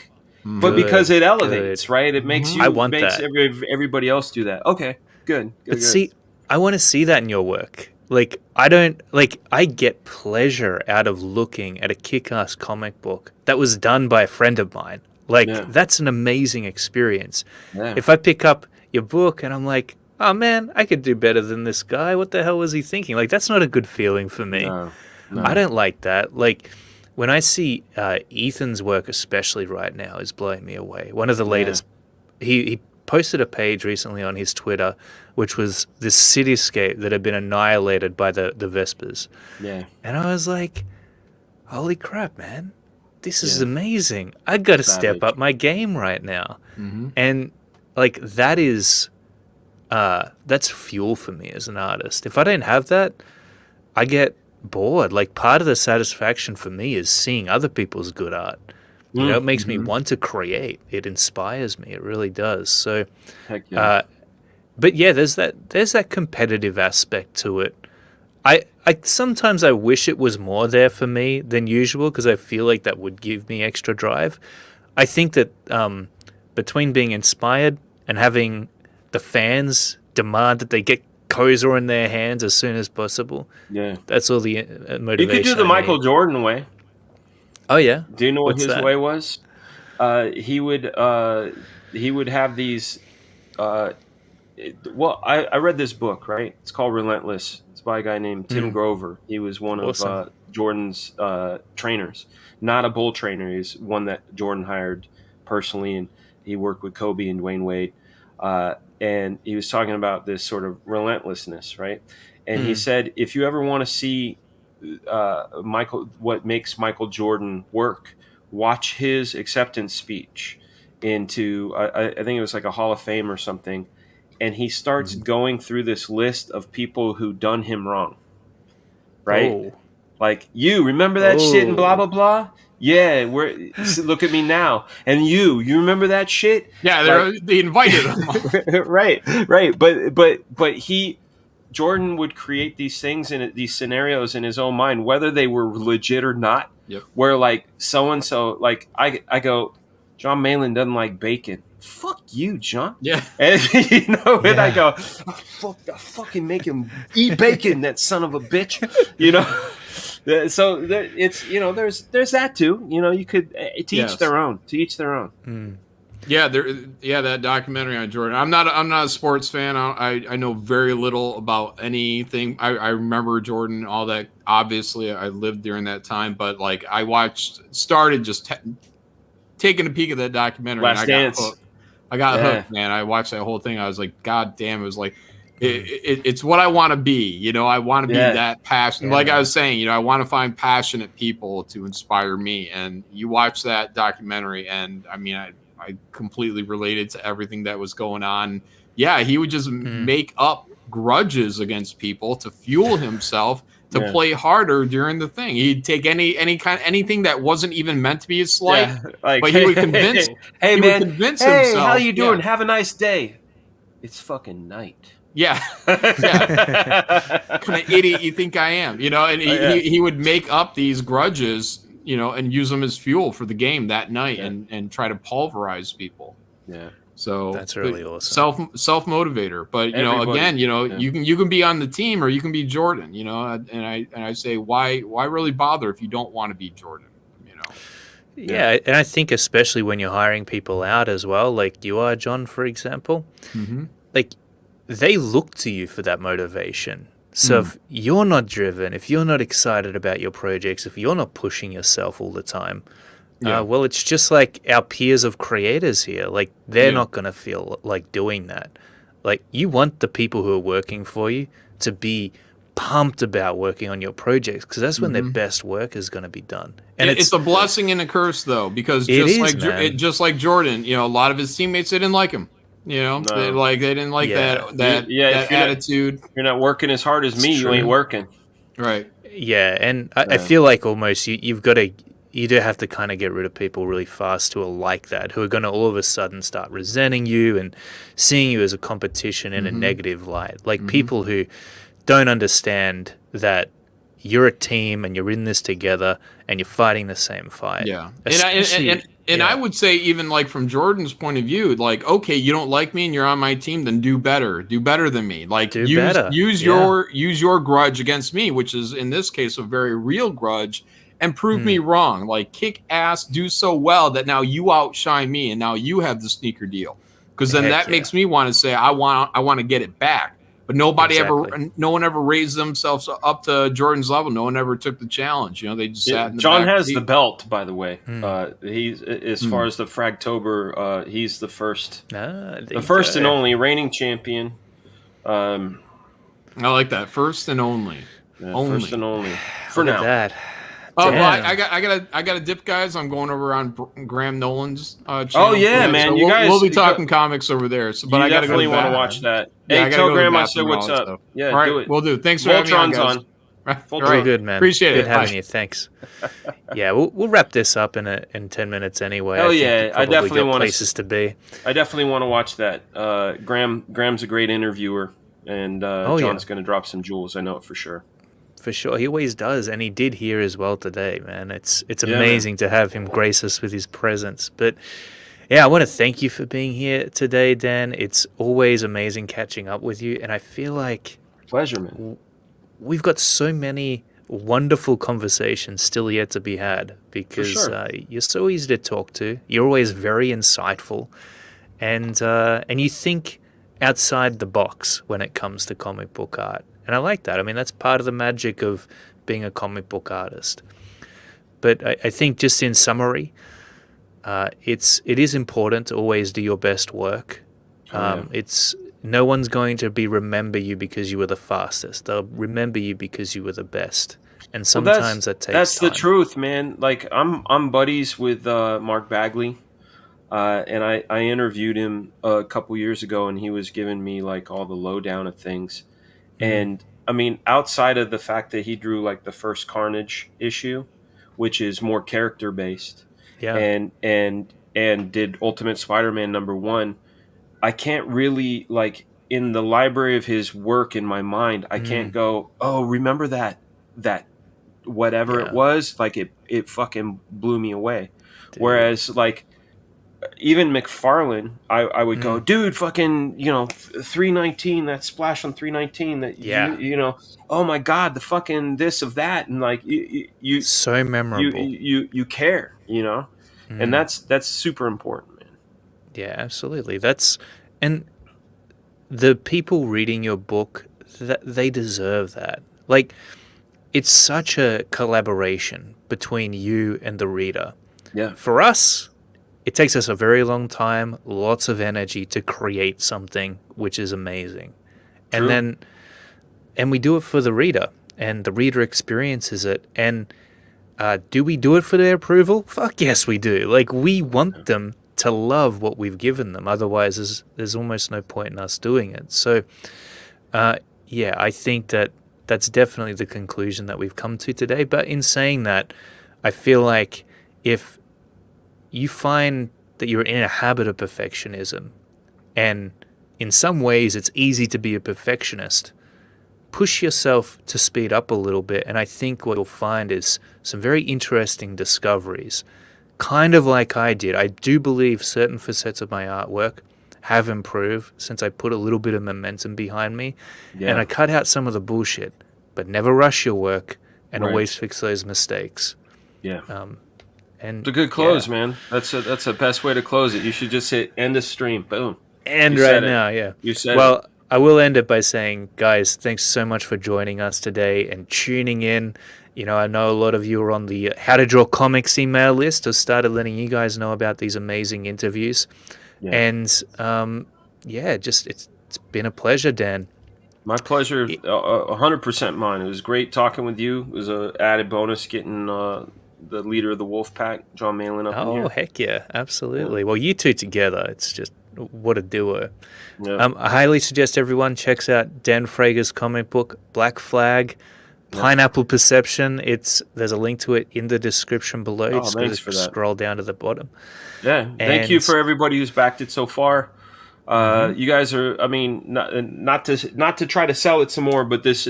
Yeah, do it. I mean, it's a sell, but I genuinely mean this, and not in a sell sort of way.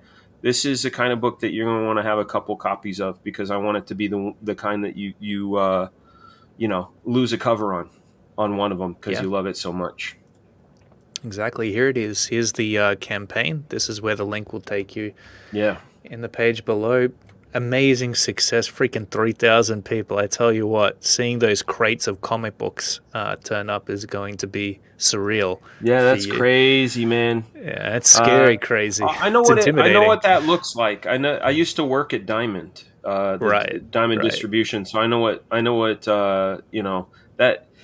Even that says 3,149 backers, but that's as far as units, we're up around 10,000 units. So it's going to be that's insane. A lot of boxes. You'll need a warehouse to store all of that. We stuff. have a big garage. We've allocated space for the books, for the merch, for the fulfillment station. I'm going to bring up Malin again, even though he's not here, because like I said, I bring him up a whole lot. I think his campaigns are great. They're very simple and elegant. If I was to learn anything from his, it's to streamline it down into the easy. You either pick 1, 2, 3, or 4, and that's it. Because right now the iterations of the fulfillment I have here are somewhere around like 26 different ways it could be done. Dude. And they're all signed, which means That's crazy. I can't just send it to a bunch of people to fulfill it. I got to go through and sign all 10,000 of those, plus all the ash cans. So it's gonna be crazy, man. That's insane, man. But it'll be a great experience. You'll have a lot of fun, and no doubt learn a ton from it. And what's up, DJ Close?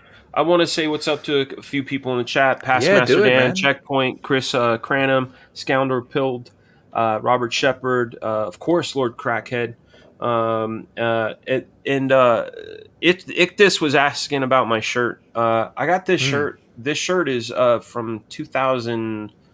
I bought it at not PacSun. It's like a PacSun type place, but it's made by Neef, Neef. But this shirt's going on 12 years old. It's an old shirt. Man, those shirts, once you find them, you just wear them for years, all the time. Well, you know what it is? Number one, I collect T-shirts. Number two, I gained a bunch of weight, right? Like I gained a whole bunch of weight and couldn't fit a bunch of stuff. But then once I started losing weight, I started putting on my clothes from that time, and I'm like, oh man, this is that shirt, and I can wear it now, and like it's not feeling all fucked up. What up, Jay Bama? Emperor Jay Bama's in the house. That man's got the workout techniques. You know what? I got on the scales the other day, and the scales are this, state of the art tech that tells you your BMI and body fat and whatnot. The thing told me I was obese. Oh yeah, you probably are. I was like, what the hell, man? All you have to say back to stop it eating is, all those cookies. No, you say, I got fat nuts. What you want? You just say that, and the scale's like, ooh, my bad. It was weird, man. And then I got on the scales like 4 days later, and I'd lost 4 kilos. I'm like, what am I doing? It must be that coffee and cookie diet that I'm on. I don't know. That's true. Anyway. But you're young, man. Do it while you can. If you can get... if you can get those push-ups happening. Yeah, if you can get into a place where you go, man, I could live like this the rest of my life, maintain it. I hear the baby. I hear the baby. Yeah. She's up and about. I'm gonna go out and say hello and man, seeing that little girl. Okay, be honest, man. First thing in the morning. Be honest. Beautiful. How often do you huff your baby? Do you know what that means? What's that? Huff. No. Where you sniff your child.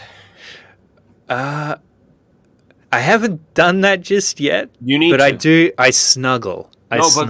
Take a big with your child because that smell goes away. It does. And I'm gonna tell you. No, you're gonna. I guarantee you're gonna DM me after this and go, "Yo, man, it's fucking drugs." Like baby huffing, Pheromones. Especially when it's your kid. Baby huffing is a sport, bro. It's great. Awesome, man. Well, I love being a dad, man. It's one of the best things I ever did. So, yeah, man. No regrets. Anyway, let's wrap this thing up. So the last things I want to mention to the HTDC crew in particular is, of course, if you haven't checked out the new mentoring service that we're offering on How to Draw Comics, be sure to hit the link in the description below to get one-on-one coaching from myself, feedback on your work, questions answered. I'll even do a live demo for you if you want to learn something specific. It's a really awesome thing. We've had a few people jump on board already. They've given me really, really nice reviews, which I'm going to upload to the landing page. That makes the whole thing worthwhile in and of itself. But other than that, we were talking about faces and the importance of drawing heads and faces well in comic books earlier on in this interview. Exactly. There we go. Very, very beautiful. So see, Dan's got his references there. Yeah, I asked my wife for a little head, and she gave me 3. Oh, beautiful! Look at that. That's gorgeous. Yeah, they're great. They're good. They're good for angles, And like look at that lighting as well. You got to do a weird sort of upshot, or the one that's always a bitch, man. This one, the behind the ear. Oh yeah. Because you can get them looking a little weird. So this is quite helpful, and I've got a couple of different styles. There you go. We've got the buff guy, the handsome guy, great, the lovely lady, and we've got a Heads and Faces live workshop coming up on How to Draw Comics, which I'm setting up right now. It's the first time that we're doing it, but I'll just give you a really quick rundown, not to get too far into it, but basically it's going to be massive 12 hours long, so 3-hour sessions spread across a month. There'll be 4 of them, and they'll be covering basically everything you need to know. So construction of the head, the proportions of the head. We're going to get into expressions, facial features. We're even going to talk about how to tweak the proportions of the head so that you can make people look older and younger, more interesting and unique. Accessories. It's the best way. You're going to teach people how to get head. Dude, out on the page. Yeah. Well, it's so important. I was trying to figure out what one I was going to do first, and I feel like this is something that if you don't get it right, it doesn't matter what else you do after that. That's right. It's not going to matter. 100%. So that'll be launching probably about a week or 2 from now. Keep an eye on it because I'm only going to be accepting 5 students per workshop every month, which means if you're not one of those 5, you'll have to wait until the next month. I'm keeping it limited so I can give you my full attention and make sure you really get it because you're not leaving that workshop without being able to draw kick-ass heads and faces. Badass. All right, that's it. Thanks so much for joining us today. Dan, thank you. It's a pleasure as always. We'll catch you next time. Bye-bye.